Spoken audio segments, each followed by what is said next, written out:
So ఇట్లా మనకి రెండు శాసన శాఖలు ఉన్నవి అని ఆల్రెడీ తెలుసు. ఒకటి కేంద్ర స్థాయిలో, ఇంకొకటి రాష్ట్ర స్థాయిలో. ఎందుకు కేంద్ర స్థాయిలో, రాష్ట్ర స్థాయిలో అంటే భారతదేశం చాలా పెద్దది కాబట్టి దాని పరిపాలనా సౌలభ్యం కోసం మనం భారతదేశాన్ని వివిధ రాష్ట్రాలుగా విభజన చేసుకున్నాము. అండ్ ప్రతి రాష్ట్రంలో కూడా చట్టాలు చేయడానికి శాసనసభలు ఉన్నవి. ఓకే. సో అయితే మరియు నోట్ చేయాల్సిన పాయింట్, కేంద్రం మరియు రాష్ట్రం వాటి రెండింటి మధ్యన స్ట్రిక్ట్ సెపరేషన్ ఆఫ్ పవర్స్ అనేది జరగలేదు. అధికారాల విభజన అనేది ఖచ్చితంగా కంప్లీట్గా వాటర్ టైట్ కంపార్ట్మెంట్ లాగా. అంటే వాటర్ టైట్ కంపార్ట్మెంట్ అంటే ఈ గదిలో ఉన్న నీరు కారడానికి అవకాశం లేకుండా ఫుల్గా బంధించడం అనమాట. సో ఈ విధంగా కేంద్రం రాష్ట్ర వ్యవహారాల్లో మరియు రాష్ట్ర వ్యవహారాల్లో కేంద్రం, కేంద్ర వ్యవహారాల్లో రాష్ట్రం జోక్యం చేసుకోకుండా కంప్లీట్గా అబ్సల్యూట్గా అధికారాల విభజన అనేది జరగలేదు. ఒకదాన్ని మనం ఉదాహరణగా చెప్పుకోవచ్చు, ఉమ్మడి జాబితా. మనకు ఆల్రెడీ మనకి కేంద్ర జాబితా మరియు రాష్ట్ర జాబితా అని చెప్పేసి రెండు జాబితాలు ఉన్నవి 7వ షెడ్యూల్లో. అదేవిధంగా ఉమ్మడి జాబితా కూడా ఉంది. సో ఉమ్మడి జాబితా it self promoting the cooperation between the two. అవి రెండు కలిసి పనిచేయడానికి ఉమ్మడి జాబితా అనేది అధికారాలను కల్పిస్తుంది. సో ఇది ఒక ఉదాహరణ. అధికారాల విభజన అనేది మనకి 7వ షెడ్యూల్లో ఉంది, పాయింట్ టు బి నోటెడ్. ఆ 7వ షెడ్యూల్లో అధికారాల విభజన కేంద్ర శాసనసభ అయినటువంటి పార్లమెంట్ మరియు రాష్ట్ర శాసనసభలకు మధ్యన అధికారాల విభజన జరిగితే రెండు లిస్టులు ఉన్నవి. అవి రెండు, ఒకటి కేంద్ర జాబితా, రాష్ట్ర జాబితా. కేంద్ర జాబితా మీద కేవలం పార్లమెంట్ చట్టాలు తయారు చేస్తే రాష్ట్ర జాబితా మీద రాష్ట్రాలు చట్టాలని తయారు చేసుకుంటవి. మరియు అవసరం వచ్చినప్పుడు, సందర్భం ఏర్పడ్డప్పుడు రాష్ట్ర జాబితాలో ఉన్నటువంటి అంశాల మీద పార్లమెంట్ కూడా చట్టాలని తయారు చేస్తుంది. ఉదాహరణకి రాష్ట్రపతి పరిపాలన విధిస్తాం మనం రాష్ట్రంలో, అలాంటప్పుడు. మరియు జాతీయ అత్యవసర పరిస్థితిని విధిస్తారు, అలాంటప్పుడు. మరియు రెండు లేదా అంతకంటే ఎక్కువ రాష్ట్రాలు రిక్వెస్ట్ చేస్తవి ఈ పర్టికులర్ మ్యాటర్ మీద చట్టం తయారు చేయండి అని పార్లమెంట్ని, అలాంటప్పుడు. మరియు అంతర్జాతీయ సమావేశాలు జరుగుతాయి మనకి. అలాంటి అంతర్జాతీయ సమావేశాలను అమలుపరచడం కోసము రాష్ట్ర జాబితాల మీద చట్టం తయారు చేయవచ్చు. సో ఇక్కడ ఫైనల్గా నోట్ చేయాల్సిన పాయింట్ ఏంటంటే, మనకి 7వ షెడ్యూల్లో అధికారాల విభజన జరుగుతుంది. మా అధికారాల విభజనలో కేంద్ర జాబితా మీద పార్లమెంట్ మాత్రమే చట్టాలు తయారు చేస్తే, రాష్ట్ర జాబితా మీద రాష్ట్రాలు తయారు చేస్తవి చట్టాలు. మరియు పార్లమెంట్ కూడా అప్పుడప్పుడు ఇప్పుడు చెప్పిన ఎగ్జాంపుల్స్లో అలాంటి సందర్భాల్లో చట్టాలని తయారు చేస్తుంది. అదేవిధంగా 3వ లిస్ట్ ఉంటుంది, దాన్ని కాంకరెంట్ లిస్ట్ అన్నాం, ఉమ్మడి జాబితా అన్నాం. ఉమ్మడి జాబితాలో ఇద్దరికి అధికారం కల్పించబడింది, ఇద్దరు కూడా అలాంటి అంశాల మీద చట్టాలు తయారు చేయవచ్చు. సో అట్లా ఒకటే అంశం మీద ఇద్దరు చట్టాలు తయారు చేసినప్పుడు ఏదైనా తగాదా ఏర్పడితే, లేదా రెండు చట్టాలు కాంట్రడిక్టరీగా ఉంటే, ఒకదానికొకటి వ్యతిరేకంగా ఉంటే, ఎవరు తయారు చేసిన చట్టం చెల్లుబాటు అవుతుంది అంటే అది పార్లమెంట్ తయారు చేసిన చట్టం చెల్లుబాటు అవుతుంది. సో ఇప్పుడు మనం డిస్కస్ చేస్తున్నాము veto power of the governor and the president గురించి. రాష్ట్రపతి మరియు గవర్నర్ యొక్క వీటో అధికారం గురించి మనం డిస్కస్ చేస్తున్నాము. సో ఒక బిల్ ఇంట్రడ్యూస్ చేస్తారు సభలో, తర్వాత ఆ బిల్ ఆ సభలో యాక్సెప్ట్ చేసిన తర్వాత కేంద్రంకి సంబంధించిన బిల్ అయితే రాష్ట్రపతి దగ్గరికి, అదేవిధంగా రాష్ట్రాలకి సంబంధించినటువంటి బిల్ అయితే, సో కేంద్రంకి సంబంధించిన బిల్ అయితే రాష్ట్రపతి దగ్గరికి, అదేవిధంగా రాష్ట్రాలకి సంబంధించిన బిల్ అయితే గవర్నర్ దగ్గరికి వెళ్తవి. గవర్నర్ అటువంటి బిల్లులని రాష్ట్రపతికి కూడా రిజర్వ్ చేయవచ్చు కన్సిడరేషన్ కోసం. సో ఇదంతా ఏంటి అని అంటే, this is all the process of the law making. ఒక చట్టం తయారు చేయడానికి ఇదంతా ఒక ప్రాసెస్. సో ఎట్లా ఉంటుంది ఈ ప్రాసెస్ అనేది సింపుల్గా ఒకసారి ఇక్కడ చూపిస్తాను చూడండి. సో ఇట్లా ఒక బిల్ని ప్రవేశపెట్టినప్పుడు ఆ బిల్లు ఏంటిది అని అంటే ఒక ప్రపోజల్ అన్నమాట. ఆ బిల్ అనేది ఒక ప్రపోజల్. సో ఈ proposal to be accepted, this proposal to be accepted, then it becomes act, చట్టం అవుతుంది. చట్టమైన తర్వాత దిస్ బికమ్స్ ఇన్ ఫోర్స్, అది అమల్లోకి వస్తుంది. సో చూడండి, ఇట్లా బిల్ని ప్రవేశపెడతారు. Article 107 of the Indian constitution says that ఏదైనా సరే ఒక సభలో ఒక బిల్లుని ప్రవేశపెట్టాలి. ప్రవేశపెట్టిన తర్వాత suppose consider this is first house, తర్వాత this is second house. So నేను ఇక్కడ లోక్సభ రాజ్యసభ అనట్లేను, first house and second house అని అంటున్నా. ఎందుకు అనంటే బిల్లుని ఏ హౌస్లోనైనా ప్రవేశపెట్టవచ్చు. దాని తర్వాత ప్రెసిడెంట్ ఆఫ్ ఇండియా, ఈయనకు కూడా ఒక బొమ్మ వేద్దాం, ప్లస్ ప్లస్. సో ఆర్టికల్ 107 ప్రకారము ఒక బిల్లు అనేది ఒక ప్రతిపాదన, బిల్లు అనేది ఒక ప్రతిపాదన అంటే ఒక ప్రపోజల్. ఈ ప్రపోజల్ యాక్సెప్ట్ అయితే అది చట్టంగా మారుతుంది. సో అది చట్టంగా మారాలి అనంటే 3 స్టేజెస్ని దాటాల్సి ఉంటుంది బ్రాడ్గా. సో ఒకటి first house, second house and the third stage is president of India. 3వ స్టేజ్ అనేది రాష్ట్రపతి దగ్గరికి వెళ్తుంది. ఓకే, సో ఇది పార్లమెంట్లో ప్రక్రియ, ఇది పార్లమెంట్లో ప్రక్రియ. సో రాష్ట్రంలో ఏం జరుగుతుంది అని అంటే, రాష్ట్రాలకు సంబంధించిన ఆర్టికల్స్ మనకు అక్కర్లేదు. సో రాష్ట్రంలో ఏం జరుగుతుంది అని అంటే లెజిస్లేటివ్ అసెంబ్లీ. సో ఇక్కడ ఓన్లీ 6 స్టేట్స్లో మాత్రమే లెజిస్లేటివ్ కౌన్సిల్స్ ఉన్నవి, గమనించాలి. తర్వాత గవర్నర్. సో వీళ్ళు ముగ్గురిని పాస్ అయితే అది యాక్ట్ అవుతుంది అన్నమాట. సో గవర్నర్ తర్వాత ప్రెసిడెంట్ ఆఫ్ ఇండియా కూడా పిక్చర్లోకి వస్తాడు రాష్ట్రాలకు సంబంధించిన బిల్లులో. సో ఇట్లా అనుకోవచ్చు. సో మనం దీన్ని ఇట్లా అనుకోవచ్చు. ఏమని అనుకోవాలి అని అంటే, చట్టాలు తయారు చేసే ప్రక్రియలో కూడా అత్యున్నతమైనటువంటి ద లాస్ట్ స్టేజ్ ఎవరికి ఉంది అని అంటే కార్యనిర్వాహక వర్గంలో ఉన్న హెడ్కి ఉంది. సో ఇక్కడ కార్యనిర్వాహక వర్గంలో ఉన్న హెడ్ ఎవరు? గవర్నర్. తర్వాత పూర్తి భారతదేశానికి కార్యనిర్వాహక వర్గంలో ఉన్న హెడ్ ఎవరు? రాష్ట్రపతి. సో కాబట్టి చివరిగా అంతిమంగా రాష్ట్రానికి సంబంధించిన బిల్లు కూడా రాష్ట్రపతి దగ్గర వరకు వెళ్ళి ఆగుతుందన్నమాట. సో మనం ఈరోజు డిస్కస్ చేసేది ఎక్కడి నుంచి స్టార్ట్ అవుతుంది అని అంటే రాష్ట్రం నుంచి స్టార్ట్ అవుతుంది. ఎందుకు? ఈరోజు మనం తీసుకున్నటువంటి ఆర్టికల్ ఏదైతే ఉందో అది రాష్ట్రం నుంచి స్టార్ట్ అయింది. యూనివర్సిటీస్కి సంబంధించిన ఒక తగాదా ఏర్పడింది. సో అలాంటి బిల్లుని ప్రెసిడెంట్కి రిఫర్ చేసినారు. సో దీంట్లో మనం డిస్కస్ చేస్తాము. ఒకటి, గవర్నర్కి ఉన్నటువంటి అధికారాలు మరియు గవర్నర్ అలాంటి బిల్లులని పంపించేటప్పుడు అతనికి ఉన్నటువంటి డిస్క్రిషనరీ పవర్స్ అంటే తెలుగులో ప్లీజ్ విచక్షణ. సో అతనికి ఉన్నటువంటి విచక్షణ అధికారాలు. తర్వాత సమస్య ఏమి ఏర్పడుతుంది? సో ఇక్కడే చెప్పేస్తున్నా చూడండి, సమస్య ఏమి ఏర్పడుతుంది అని అంటే సాధారణంగా మనకి కేంద్ర రాష్ట్రాల మధ్యన అధికారాలు విభజన చేయబడ్డవి. కేంద్ర రాష్ట్రాల మధ్యన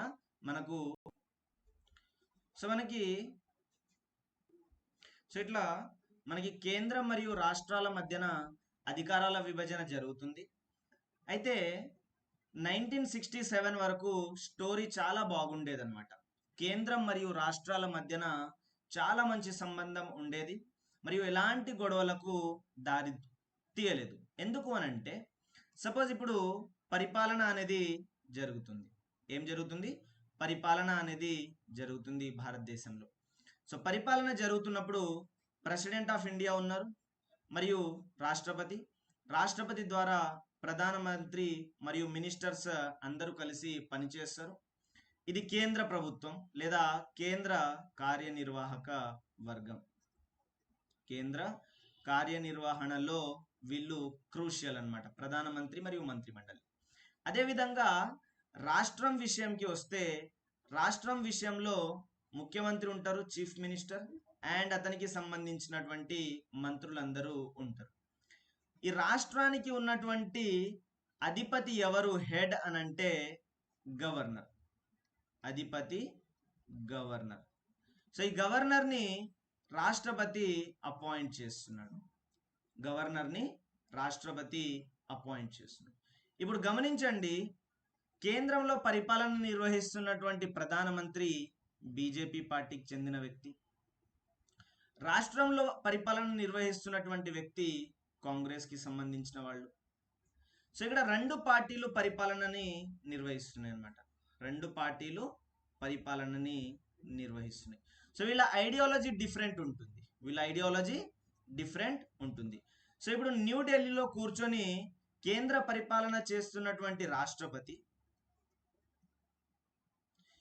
తెలంగాణలో కూర్చొని పరిపాలన చేయాల్సినటువంటి ముఖ్యమంత్రికి హెడ్గా గవర్నర్ని అపాయింట్ చేసినాడు, గవర్నర్ని నియమించినాడు. సో ఇట్లా నియమించినప్పుడు ఏం జరుగుతుంది అని అంటే, ఈ రెండు పార్టీలకి వేరు వేరు ఐడియాలజీలు ఉంటాయి కాబట్టి ప్రధానమంత్రి చేసేవి ఇక్కడ ముఖ్యమంత్రికి నచ్చవు, అండ్ ఇక్కడ ముఖ్యమంత్రి చేసేవి ఇక్కడ ఉన్న ప్రధానమంత్రికి నచ్చవు. కాబట్టి అయితే ఇప్పుడు గవర్నర్ ఉన్నారు, గవర్నర్ సపోజ్ ఇక్కడ నుంచి ఒక బిల్ని రాష్ట్రపతికి పంపిస్తున్నారు అని అనుకోండి, సో ఇక్కడ ప్రాసెస్ ఏంటి అని అంటే, ఇప్పుడు తెలంగాణలో ఒక చట్టం అవసరం పరిపాలన చేయటానికి, తెలంగాణలో ఒక చట్టం అవసరం. సో తెలంగాణ లెజిస్లేటివ్ అసెంబ్లీ లేదా తెలంగాణ శాసనసభలు ఏవైతే ఉన్నాయో ఈ శాసనసభల్లో బిల్లు ప్రవేశపెట్టి ఆ బిల్ని పాస్ చేస్తే, ఆ బిల్ని ఆమోదిస్తే ఏం జరుగుతుంది, అది చట్టం అయిపోతుంది. మరియు ఈ ముఖ్యమంత్రి తనకి కావాల్సినటువంటి పరిపాలన విధానాన్ని అతను ఎంచుకుంటాడు. సో ఆ బిల్లు చట్టంగా ఎట్లా మారుతుంది అని అంటే, ఆల్రెడీ ఈ chief minister majority party leader, chief minister వాళ్ళకే మెజారిటీ ఉంటుంది. ఓకే, సో చీఫ్ మినిస్టర్ పరిపాలించడానికి వాళ్ళకి ఎలాంటి చట్టాలు అవసరమో వాళ్ళు పాస్ చేసుకుంటారు. మనం తర్వాత గవర్నమెంట్ బిల్ మరియు ప్రైవేట్ బిల్ అని చదివినప్పుడు క్లియర్గా చూస్తాము. సో ఇట్లా బిల్ పాస్ అయిపోయింది, అది చట్టంగా మారిపోయింది. ఇప్పుడు ముఖ్యమంత్రి తనకి ఆ బిల్లులో ఉన్నటువంటి అంశాల ఆధారంగా పరిపాలన చేయవచ్చు. అయితే సో ఇప్పుడు ఈయనకి లెజిస్లేటివ్ అసెంబ్లీలో మెజారిటీ ఉంది, తర్వాత లెజిస్లేటివ్ కౌన్సిల్ కూడా ఉంది తెలంగాణలో, కాబట్టి కౌన్సిల్లో కూడా మెజారిటీ ఉంది, పాస్ అయిపోయింది. అండ్ ఇప్పుడు final stage governor. Now the final stage is governor. So ఇప్పుడు గవర్నర్కి ఆప్షన్స్ ఉన్నవి, గవర్నర్ పాస్ చేసేవచ్చు లేదా ఆ బిల్ని ప్రెసిడెంట్కి పంపించవచ్చు, పాస్ చేసేవచ్చు లేదా ఆ బిల్ని ప్రెసిడెంట్కి పంపించవచ్చు. అయితే ఇక్కడ ఏం జరుగుతుంది అని అంటే, ఒకసారి బిల్లుని ప్రెసిడెంట్కి పంపించిన తర్వాత గవర్నర్ యొక్క చర్య ఆ బిల్లు మీద ముగుస్తుంది. గవర్నర్కి ఎలాంటి అధికారం ఆ బిల్ మీద ఉండదు. సో నెక్స్ట్ యాక్షన్ తీసుకోవాల్సిందల్లా ప్రెసిడెంట్ ఆఫ్ ఇండియా. సో ఇప్పుడు ఈ ప్రెసిడెంట్ ఆఫ్ ఇండియా తెలంగాణ రాష్ట్ర అసెంబ్లీ పాస్ చేసినటువంటి బిల్లుని అతను సంతకం చేయాలి అన్నా, అసెంట్ చేయాలి అన్నా, దాన్ని తిరస్కరించాలి అన్నా, దాన్ని ఆమోదించకుండా నిలిపివేయాలి అన్నా ఎవరి మాట విని చేస్తాడు ఇదంతా అనంటే, కేంద్ర మంత్రి మండలి యొక్క సలహా సూచనల ఆధారంగా చేస్తారు. ఆర్టికల్ 74. ఎందుకు? రాజ్యాంగం ప్రకారము రాష్ట్రపతి కేంద్ర మంత్రి మండలి యొక్క సలహా సూచనల మేరకు మాత్రమే పనిచేయాలి. సో ఇప్పుడు రాష్ట్రం వాళ్ళు ఆమోదించినటువంటి బిల్ ఏదైతే ఉందో, ఆ బిల్ ఇప్పుడు కేంద్రం దగ్గరికి వెళ్ళింది. సో కేంద్రం దగ్గరికి వెళ్ళింది, ఈ రాష్ట్రంలో ఉన్న ముఖ్యమంత్రికి మరియు కేంద్రంలో సలహాలు ఇచ్చేటువంటి ప్రధానమంత్రికి ఇద్దరికి పడిపడాక అంటే పడట్లేదు, వాళ్ళిద్దరికి స్నేహభావం అలాంటిది లేదు. సో ఇప్పుడు ఈ ప్రధానమంత్రి అంటే ఈ కౌన్సిల్ ఆఫ్ మినిస్టర్స్, కేంద్ర మంత్రి మండలి ఏమని సలహా ఇవ్వచ్చు అని అంటే, ఆ బిల్ని సంతకం చేయొద్దు మీరు, అది చట్టం కాకూడదు అని చెప్పేసి వీళ్ళు సలహా ఇస్తే, అలాంటప్పుడు ఆ బిల్లు చట్టం కాకుండా ఆగిపోతుంది అన్నమాట. సో ఇది సమస్య. కేంద్రం మరియు రాష్ట్రాల మధ్యన ఉన్నటువంటి సంబంధాలలో ఇట్లా గవర్నర్ బిల్లుని రిజర్వ్ చేస్తే, రాష్ట్రపతి ఆ బిల్లుని కేంద్ర మంత్రి మండలి చెప్పినటువంటి సూచనల ఆధారంగా ఆపివేస్తే సమస్య అనేది ఇక్కడ మొదలవుతుంది. ఏంటి సమస్య అనంటే, ఆల్రెడీ మనము 7వ షెడ్యూల్లో అధికారాల విభజన జరిగింది. అందులో రాష్ట్రం మరియు కేంద్రంకి మధ్యన అధికారాలు విభజన చేయబడ్డవి. సో మాకు ఇచ్చినారు అధికారాలు, రాజ్యాంగం మాకు ఇచ్చింది, రాష్ట్రానికి చట్టాలు తయారు చేసుకోండి అని, మీరు పరిపాలన చేసుకోండి అని మాకు అధికారాన్ని పార్లమెంట్ ఇచ్చింది. కానీ ఇప్పుడు ఏం జరిగింది ఇక్కడ యాక్చువల్గా, గవర్నర్ అనే వ్యక్తి కేంద్రంచే నామినేట్ చేయబడిండు, కేంద్రంచే అపాయింట్ చేయబడిండు కాబట్టి, అండ్ ఈ గవర్నర్ సమ్ టైమ్స్ పార్షియాలిటీ తోటి పనిచేసే అవకాశం కూడా ఉంది కాబట్టి, అండ్ ఇట్లా గవర్నర్ ఒక బిల్లుని రిజర్వ్ చేసినప్పుడు రాష్ట్రపతి ఆ బిల్లుని ఆపుకుంటాడు కాబట్టి, వీళ్ళ యొక్క అధికారాల దోపిడీ అనేది జరుగుతుంది కేంద్రం ద్వారా. అంటే రాష్ట్రం యొక్క అధికారాలపై కేంద్రం యొక్క అధికారం చెలాయించడం జరుగుతుంది అనమాట. సో ఇట్లా జరుగుతుంది కాబట్టి మన వాళ్ళు గొడవలకి దారి తీస్తారు, మన వాళ్ళు అంటే అసెంబ్లీ వాళ్ళు. సో ఇది the overall contention, the issue overall గా ఇది. సో నార్మల్ గా పార్లమెంట్ లో బిల్ ప్రవేశపెట్టినప్పుడు ఏం జరుగుతుంది, రాష్ట్రంలో బిల్ ప్రవేశపెట్టినప్పుడు ఏం జరుగుతుంది, ఒక ఓవర్ వ్యూ లాగా చూడండి.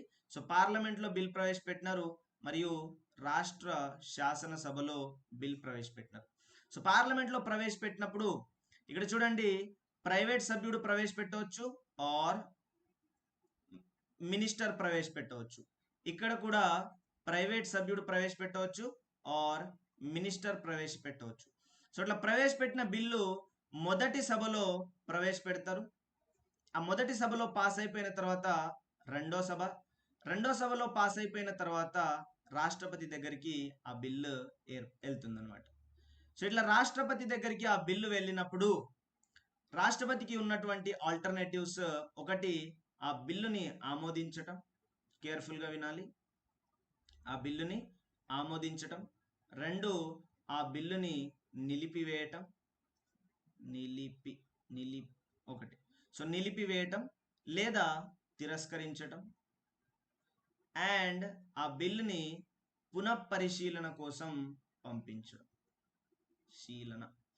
పునఃపరిశీలన కోసం పంపించడం. సో రాష్ట్రపతి దగ్గరికి వెళ్ళినప్పుడు ఈ మూడు ఉంటాయి అన్నమాట. సో పునఃపరిశీలన కోసం పంపించినప్పుడు ఇక్కడ చూడండి ఆల్టర్నేటివ్స్. ఆమోదించినాడు, నో ప్రాబ్లం, చట్టం అయిపోయింది, ఇక్కడ ఎలాంటి ప్రాబ్లం లేదు. బిల్లు నిలిపివేసినాడు లేదా తిరస్కరించినాడు, సో అది చట్టం అయ్యే అవకాశం లేదు. పునఃపరిశీలన కోసం పంపించినాడు, సభలు పునఃపరిశీలన చేసి మళ్ళీ బిల్లుని పంపిస్తవి, అట్లాంటప్పుడు ఖచ్చితంగా ఆయన సంతకం చేయాలి. మన శ్రీకాంత్ గారు ఇచ్చినటువంటి ఆన్సర్ ఇది.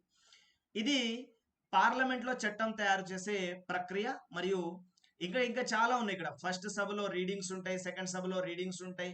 ఆ సభల్లో పాస్ చేయనప్పుడు 108 ఆర్టికల్ ప్రకారం జాయింట్ సిట్టింగ్స్ ఉంటవి. అవన్నీ కూడా మనం డిస్కస్ చేస్తాం, సింగిల్ పాయింట్ కూడా వదలము.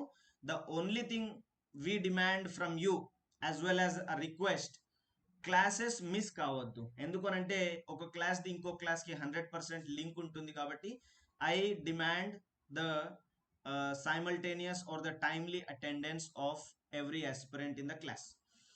సో ఇప్పుడు రాష్ట్రంలో చూడండి, రాష్ట్రంలో గమనించాలి, మొదటి సభ తర్వాత రెండో సభ కేవలం 6 రాష్ట్రాల్లోనే ఉంది అని గమనించాలి.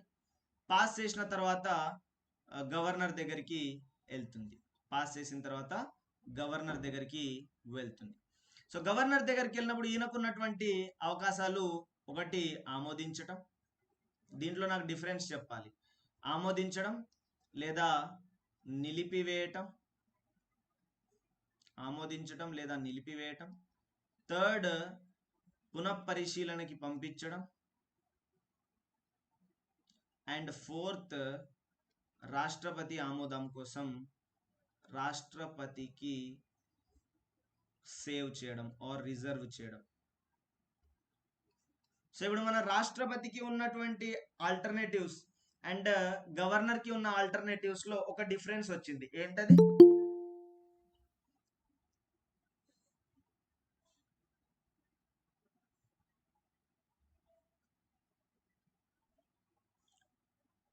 ఇప్పుడు మనకి రాష్ట్రపతికి ఉన్నటువంటి ఆల్టర్నేటివ్స్ లో ఒక బిల్లుని రాష్ట్రపతికి పంపించినప్పుడు ఆయనకి 3 ఆల్టర్నేటివ్స్ ఉన్నాయి, ఆమోదించడం, నిలిపివేయటం లేదా తిరస్కరించడం, ఆర్ మూడోది పునఃపరిశీలనకు పంపించడం. అదే గవర్నర్ విషయంలో ఆమోదించడం, నిలిపివేయడం, పునఃపరిశీలన మరియు రాష్ట్రపతికి రిజర్వ్ చేయడం. ఈయనకి ఒకటి ఎక్స్ట్రా వచ్చింది, అది ఏంటి?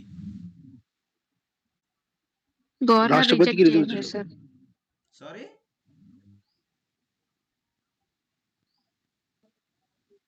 మళ్ళీ గవర్నర్ రిజెక్ట్ చేయలేరు అండ్ ఇది ఒకటి రాష్ట్రపతికి రిజర్వ్ చేయడం. ఓకే. సో రాష్ట్రపతికి గవర్నర్ ఆల్సో క్యాన్ రిజెక్ట్, తిరస్కరించడం, నిలిపివేయటం మరియు తిరస్కరించడం. గవర్నర్ క్యాన్ తిరస్కరణ. ఓకే. సో ఒకటే డిఫరెన్స్, ఒకటేంటి,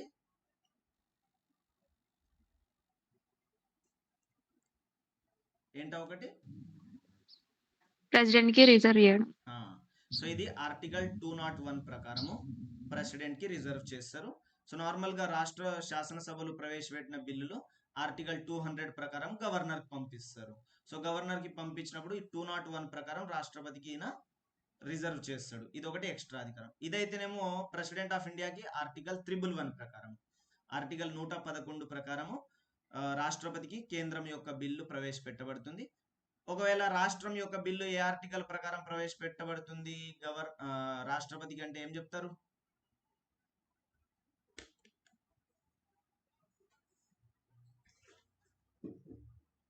ఏం చెప్తారు?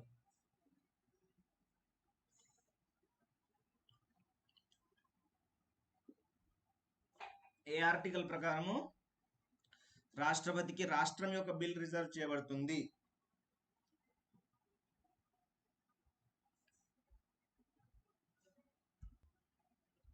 చెప్పండి. ఏ ఆర్టికల్ ప్రకారము రాష్ట్రం యొక్క బిల్లుని రాష్ట్రపతికి రిజర్వ్ చేయబడుతుంది?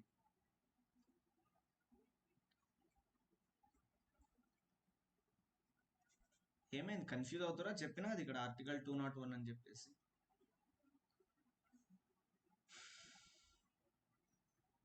ఓకే. సో అచ్చా వెయిట్ ఎ సెకండ్ ప్లీజ్.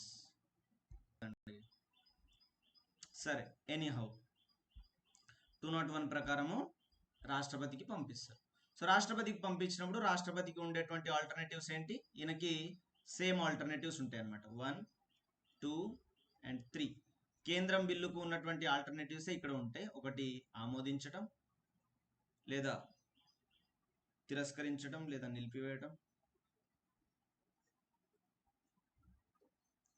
లేదా పునఃపరిశీలన కోసం పంపించడం. ఇక్కడ నోట్ చేయాల్సిన పాయింట్ ఏంటి అని అంటే, పార్లమెంట్లో ప్రవేశపెట్టిన బిల్లు రాష్ట్రపతి దగ్గరికి వెళ్ళినప్పుడు రాష్ట్రపతి పునఃపరిశీలన కోసం పంపిస్తున్నాడు. ఆ పార్లమెంట్ సభలో పునఃపరిశీలన చేసి రాష్ట్రపతికి పంపించినప్పుడు కంపల్సరీ రాష్ట్రపతి సైన్ చేయాలి. అయితే రాష్ట్రం సంబంధించిన బిల్లు ఎప్పుడైతే రాష్ట్రపతి దగ్గరికి వెళ్తుందో రాష్ట్రపతి పునఃపరిశీలన కోసం కోరవచ్చు ఎవరిని? రాష్ట్రాలని. సో రాష్ట్రాలు పునఃపరిశీలన చేసి తిరిగి రాష్ట్రపతికి పంపిస్తవి, ఇప్పుడు గవర్నర్ పంపించవు. సో అట్లాంటప్పుడు రాష్ట్రపతి కంపల్సరీగా సైన్ చేయాల్సిన అవసరం లేదు. ఇదొకటి నోట్ చేయాలి. నోట్ చేయాల్సిన పాయింట్ ఇదొకటి. ఓకే. సో ఇది నార్మల్గా మనకి చట్టం తయారు చేయడంలో ఉన్న ప్రాసెస్. సో ప్రాబ్లం ఎక్కడ ఏర్పడుతుంది అంటే, ఎప్పుడైతే గవర్నర్ రాష్ట్రపతికి బిల్లుని రిజర్వ్ చేస్తారో అక్కడ ప్రాబ్లం ఏర్పడుతుంది. ఎందుకు అనంటే గవర్నర్ అనే వ్యక్తి ఎవరి ద్వారా అపాయింట్ చేయబడతాడు అనంటే ప్రెసిడెంట్ ఆఫ్ ఇండియా ద్వారా. ప్రెసిడెంట్ ఆఫ్ ఇండియా ఎవరి సలహా సహకారాల మేరకు వీళ్ళని అపాయింట్ చేస్తాడు అనంటే, ఎవరి సలహా సహకారాల మేరకు అపాయింట్ చేస్తాడు అనంటే కేంద్ర మంత్రి మండలి. సో ఆర్టికల్ 74 ప్రకారం కేంద్ర మంత్రి మండలి యొక్క సలహా సూచనల ప్రకారము రాష్ట్రపతి గవర్నర్ని అపాయింట్ చేస్తాడు. కాబట్టి సో గవర్నర్ ఇప్పుడు కేంద్రం యొక్క ఏజెంట్గా పనిచేసే అవకాశం ఉంది. కాబట్టి సో నేను ఇక్కడ ఒక వర్డ్ యూజ్ చేసిన, 1967 వరకు చాలా బాగా నడిచింది ప్రాసెస్ అని చెప్పేసి, దాని తర్వాత ప్రాబ్లమ్స్ ఏర్పడ్డాయని. ఎందుకు అంటే 1967 వరకు కేంద్రం మరియు రాష్ట్రం రెండు చోట్ల కూడా ఒకే పార్టీ రూలింగ్ అనేది జరిగింది. సింగిల్ పార్టీ రూలింగ్ అంటే కేంద్రంలో అధికారాన్ని స్థాపించింది కూడా కాంగ్రెసే, రాష్ట్రాలలో కూడా అధికారాలను స్థాపించింది కాంగ్రెసే. సో 67 తర్వాత స్టోరీ అలాగైపోయింది. 67 తర్వాత రీజనల్ పార్టీస్ పుట్టడము, మరియు రీజనల్ పార్టీస్ పుట్టి అవి ఆయా రాష్ట్రాలలో అధికారాలను ఏర్పాటు చేయటము జరిగింది.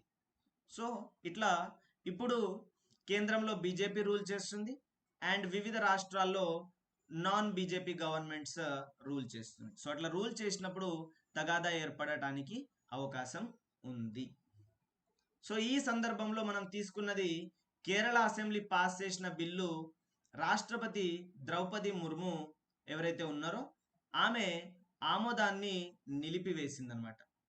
సో ఆమోదాన్ని నిలిపివేయడంతో ఇప్పుడు కేరళ రాష్ట్రం రాజ్యాంగపరమైనటువంటి చర్చల్లో చిక్కుకుంది. సో ఇప్పుడు మనం ఇందాక డిస్కస్ చేసినప్పుడు ఏమని రాజ్యాంగపరమైనటువంటి చర్చలు అని అంటే, మేము కష్టపడి ప్రజల ద్వారా ఎన్నుకోబడ్డాము, మాకు కూడా రాజ్యాంగం ప్రకారము చట్టాలు తయారు చేసుకునే అధికారం ఉంది, అనవసరంగా ఈ గవర్నర్ రాష్ట్రపతికి ఆ బిల్ని రిజర్వ్ చేసినాడు, అనవసరంగా రాష్ట్రపతికి ఆ మంత్రి మండలి అనేది ఆ బిల్ మీద సంతకం చేయొద్దు అని బిల్ని ఆపేసినారు, మేము యూనివర్సిటీలను బాగు చేయాలి అని ఒక చట్టం తీసుకొస్తే వీళ్ళెందుకు మాకు అనవసరంగా అడ్డం పడుతున్నారు అని చెప్పేసి ఇప్పుడు వాళ్ళు కోర్టు దగ్గరికి వెళ్తున్నారు న్యాయ సమీక్ష కోసం. కోర్టు దగ్గరికి వెళ్తున్నారు న్యాయ సమీక్ష కోసం. సో ఇక్కడ గమనించాల్సిన ఇంకొక విషయము, మనం ప్రీవియస్ క్లాసెస్లో కూడా డిస్కస్ చేస్తున్నట్లుగా, భారతదేశంలో ఎవరికైనా రాజ్యాంగపరమైనటువంటి సమస్య వస్తే అది మనము సుప్రీంకోర్టు లేదా హైకోర్టుకి వెళ్తాము. సో ఈ విషయంలో పర్టికులర్గా నోట్ చేసుకోవాల్సిన పాయింట్ ఏంటి అని అంటే, సమస్య ఎప్పుడైతే కేంద్రం మరియు కేంద్రం వర్సెస్ రాష్ట్రం, కేంద్రం వర్సెస్ రాష్ట్రం లేదా రాష్ట్రం వర్సెస్ రాష్ట్రం, కేంద్రం వర్సెస్ రాష్ట్రం లేదా రాష్ట్రం వర్సెస్ రాష్ట్రంకి మధ్యన సమస్య ఏర్పడ్డప్పుడు మనం కేవలం సుప్రీంకోర్టు దగ్గరికి మాత్రమే వెళ్తాము అని గమనించుకోవాలి. సో ఇప్పుడు ఇక్కడ ఏర్పడ్డటువంటి సమస్య ఎవరెవరికి మధ్యన, రాష్ట్రం మరియు కేంద్రంకి మధ్యన. ఏ రాష్ట్రం? కేరళ రాష్ట్రం మరియు కేంద్రంకి మధ్యన సమస్య ఏర్పడింది. సో ఇట్లాంటి సమస్యని సాల్వ్ చేయటానికి మనకి ఒరిజినల్ జ్యూరిస్డిక్షన్ అనేది అవసరం. Original jurisdiction or exclusive jurisdiction అనేది అవసరం. మనం జ్యుడిషియరీ గురించి డిస్కస్ చేసినప్పుడు మళ్ళీ డిస్కస్ చేస్తాం, సారీ. సో మనము ఈ ఒరిజినల్ జ్యూరిస్డిక్షన్ ఎవరి దగ్గర ఉంటుంది అని అంటే కేవలం సుప్రీంకోర్టు దగ్గరికి వెళ్తుంది. సో ఇప్పుడు కేంద్రం మరియు రాష్ట్రానికి మధ్యన సమస్య ఏర్పడ్డా, రెండు రాష్ట్రాలకు మధ్యన సమస్య ఏర్పడ్డా మనం వెళ్ళాల్సింది ఎక్కడికి అని అంటే సుప్రీంకోర్టు దగ్గరికి. మనము అని అంటే ప్రభుత్వం. ఇప్పుడు సమస్యలో ఏ ప్రభుత్వం ఇరుక్కుంది? కేరళ ప్రభుత్వం. సో కాబట్టి కేరళ ప్రభుత్వం సుప్రీంకోర్టులోకి వెళ్ళి ఛాలెంజ్ చేస్తుంది అనమాట. ఏమని ఛాలెంజ్ చేస్తుంది అని అంటే, గవర్నర్ అనవసరంగా ఆ బిల్లుని రాష్ట్రపతికి రిజర్వ్ చేసినాడు అండ్ రాష్ట్రపతి అనవసరంగా ఆ బిల్లు చట్టం కాకుండా ఆపివేయటం జరిగింది. సో అనవసరంగా ఆ బిల్లు చట్టం కాకుండా ఆపివేయడం జరిగింది. సో మేమేం ప్రయత్నం చేస్తున్నాము అంటే కేరళ రాష్ట్రంలో ఉన్న యూనివర్సిటీలని మేము చక్కదిద్దాలి అని అనుకుంటున్నాము, యూనివర్సిటీల్లో కొన్ని రిఫార్మ్స్ తీసుకురావాలి అనుకుంటున్నాము. సో దానికోసం ఈ చట్టాలని, ఈ బిల్లుని ప్రవేశపెట్టినాము. కానీ గవర్నర్ రాష్ట్రపతికి రిజర్వ్ చేయడము దానివల్ల ఆగిపోయింది. సో దీంట్లో ఎంత న్యాయం ఉంది అని చెక్ చేయాలి అని చెప్పేసి సుప్రీంకోర్టు దగ్గరికి వెళ్తున్నారు. సో దీంట్లో మీరు తీయాల్సిన పాయింట్ ఏంటి అని అంటే, రాష్ట్రానికి కేంద్రానికి మధ్యన సమస్య ఏర్పడ్డప్పుడు మనం వెళ్ళేది అంటే ఆ సంబంధించిన రాష్ట్రం వెళ్ళేది సుప్రీంకోర్టు దగ్గరికి. ఎందుకు మనం హైకోర్టు దగ్గరికి వెళ్ళలేము అంటే, సపోజ్ ఇప్పుడు ఇక్కడ ఎగ్జాంపుల్ తీసుకోండి, ఆంధ్రాకి తెలంగాణకి మధ్యన సమస్య ఏర్పడింది. ఆంధ్రాకి తెలంగాణకి మధ్యన సమస్య ఏర్పడింది. సో ఇక్కడ ఒక హైకోర్టు ఉంది మరియు తెలంగాణలో ఒక హైకోర్టు ఉంది. సో మనం ఏ హైకోర్టు చెప్పింది వినాలి? అవి రెండు కూడా కాంట్రాడిక్టరీ వ్యూస్ ఇవ్వవచ్చు. ఎందుకంటే ఇక్కడ ఉన్న జడ్జెస్ వేరు, ఇక్కడ ఉన్న జడ్జెస్ వేరు. ఏదైనా ఒక సమస్య మీద మనం అడిగితే కాంట్రాడిక్టరీ జడ్జిమెంట్స్ ఇస్తారు. సో కాబట్టి ఇలాంటి తప్పిదం జరగకుండా హైకోర్టులకి అధికారం ఇవ్వలేదు ఇలాంటి అంశాల్లో. కేవలం సుప్రీంకోర్టుకి మాత్రమే అధికారం ఉంది అండ్ సుప్రీంకోర్టు దగ్గరికి మాత్రమే సో ఇప్పుడు ఇది కేరళ రాష్ట్రం, ఇక్కడ చూడండి. So here the Kerala. So ఈ కేరళ రాష్ట్రం ఇప్పుడు ఢిల్లీకి అగేన్స్ట్ గా అంటే కేంద్ర ప్రభుత్వానికి అగేన్స్ట్ గా సుప్రీంకోర్టులో కేసు ఫైల్ చేస్తుంది. So let us see what's the actual problem. Case యొక్క నేపథ్యం ఏంటి చూడండి. సో కేరళలో ఉన్నటువంటి విశ్వవిద్యాలయాలను నియంత్రించే చట్టాలను సవరించే లక్ష్యంతో విశ్వవిద్యాలయ చట్టాల సవరణ బిల్లులని ఆమోదించింది. ఎవరు? Kerala assembly. So now you tell me, మనము అనుకున్నాము ఒక రాష్ట్రంలో, వెరీ వెరీ ఇంపార్టెంట్, కేర్ఫుల్గా వినండి, రాష్ట్రంలో లెజిస్లేటివ్ అసెంబ్లీ ఉంది, మరియు కొన్ని రాష్ట్రాల్లో మాత్రమే లెజిస్లేటివ్ కౌన్సిల్ ఉంది, తర్వాత గవర్నర్ ఉంటారు ఒక బిల్లుని చట్టం చేయాలి అని అనుకుంటే. సో ఇప్పుడు కేరళ రాష్ట్రంలో ఎవరెవరు ఉన్నారు? Legislative assembly, governor, legislative council, ఈ మూడు ఉన్నాయా లేకపోతే రెండే ఉన్నాయా, ఏవి ఉన్నాయా అనేది మీరు నాకు చెప్పాలి. రెండే ఉన్నాయి సార్. రెండే ఉన్నాయి. ఏంటివి అవి? Legislative assembly and governor. Yes. So ఇట్లా అడగొచ్చు మీకు క్వశ్చన్. లెజిస్లేటివ్ అసెంబ్లీ మాత్రమే ఉంది. లెజిస్లేటివ్ కౌన్సిల్స్ ఉన్నటువంటి 6 రాష్ట్రాలు మనము డిస్కస్ చేసినాం ప్రీవియస్ క్లాస్లో. ఏంటివి అవి? 1 మహారాష్ట్ర, 2 తెలంగాణ, 3 ఆంధ్ర, 4 కర్ణాటక, ఇంకొకటి 5 బీహార్ మరియు 6 ఉత్తరప్రదేశ్. అచ్చా, సో ఒక స్టూడెంట్ అడిగినారు, సార్ ఇక్కడ ఎన్సిఆర్టి బుక్లో జమ్మూ అండ్ కాశ్మీర్ కూడా ఉంది, 7 జమ్మూ అండ్ కాశ్మీర్ తోటి. కానీ గమనించాలి, 2019 ఆగస్ట్ 5వ తారీఖు నాడు ఈ జమ్మూ కాశ్మీర్కి ఉన్నటువంటి స్పెషల్ స్టేటస్ ఆర్టికల్ 370ని రద్దు చేసి, అదేవిధంగా జమ్మూ కాశ్మీర్కి వర్తించేటువంటి ఆర్డర్ 1956ని రద్దు చేసి, Jammu Kashmir application of the constitution order 2019ని ప్రవేశపెట్టి, అదేవిధంగా జమ్మూ కాశ్మీర్ రీఆర్గనైజేషన్ యాక్ట్ 2019 ప్రకారం జమ్మూ కాశ్మీర్ని 2గా విడగొట్టినారు. ఒకటి లదాఖ్ మరియు ఇంకొకటి జమ్మూ అండ్ కాశ్మీర్ అని 2 కేంద్ర పాలిత ప్రాంతాలుగా విభజన చేయటం జరిగింది. సో కాబట్టి ఇప్పుడు జమ్మూ కాశ్మీర్ అనేది రాష్ట్రం కాదు, అండ్ అక్కడ లెజిస్లేటివ్ కౌన్సిల్ లేదు. కాబట్టి ప్రస్తుతము లెజిస్లేటివ్ కౌన్సిల్స్ ఉన్నవి కేవలం 6 రాష్ట్రాలు మాత్రమే. అవి ఏంటివనేది ఇందాక మనము డిస్కస్ చేసినాం. సో అయితే ఇప్పుడు కేరళలో లెజిస్లేటివ్ అసెంబ్లీ పాస్ చేసింది అండ్ గవర్నర్ పాస్ చేసినాడు. ప్రెసిడెంట్ ఆఫ్ ఇండియా దగ్గరికి బిల్ వెళ్ళింది. సో ప్రెసిడెంట్ ఆఫ్ ఇండియాకి బిల్ వెళ్ళినప్పుడు ప్రెసిడెంట్ ఆఫ్ ఇండియా దాన్ని తిరస్కరించింది. అండ్ ఇప్పుడు ఈ కార్యనిర్వాహక వర్గం వాళ్ళు, ఎగ్జిక్యూటివ్ వాళ్ళు, అంటే కేరళ ప్రభుత్వం ఏం చేసిందంటే సుప్రీం కోర్టులో దాన్ని క్వశ్చన్ చేస్తున్నాడు. So let us see the further.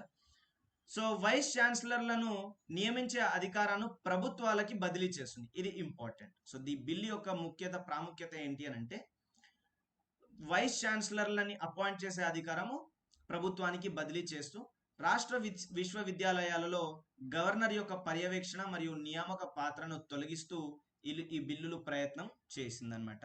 So విమర్శకులు ఏమంటున్నారు అని అంటే, విశ్వవిద్యాలయాల యొక్క స్వయం ప్రతిపత్తి సంభావ్యత అనేది దెబ్బతింటుంది, స్వయం ప్రతిపత్తి అనేది దెబ్బతింటుంది. దీంట్లో రాజకీయ నియామకాల యొక్క పాత్ర పెరుగుతున్నది అని ఆందోళన వ్యక్తం చేసినారు. సో ఇక్కడ ఏం జరిగింది అని అంటే, వీళ్ళు ప్రస్తుతం మనకు ప్రతి రాష్ట్రానికి ఇప్పుడు ఉంది మనకి తెలంగాణ రాష్ట్రం. ఇప్పుడు మనకి తెలంగాణ రాష్ట్రం ఉంది. సో తెలంగాణ రాష్ట్రంలో ఉన్నటువంటి కొన్ని ఫేమస్ యూనివర్సిటీల పేర్లు చెప్పండి ఎవరైనా.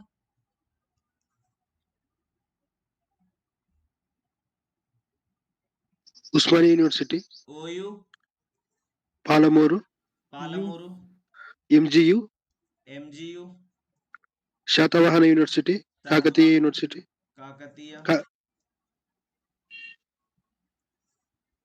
University of Hyderabad. సో అది కేంద్ర యూనివర్సిటీ, అది మనకి సెంట్రల్ యూనివర్సిటీ కిందికి వస్తుంది. సో ఇవి రాష్ట్ర చట్టాల ద్వారా ఏర్పడ్డటువంటి యూనివర్సిటీలు.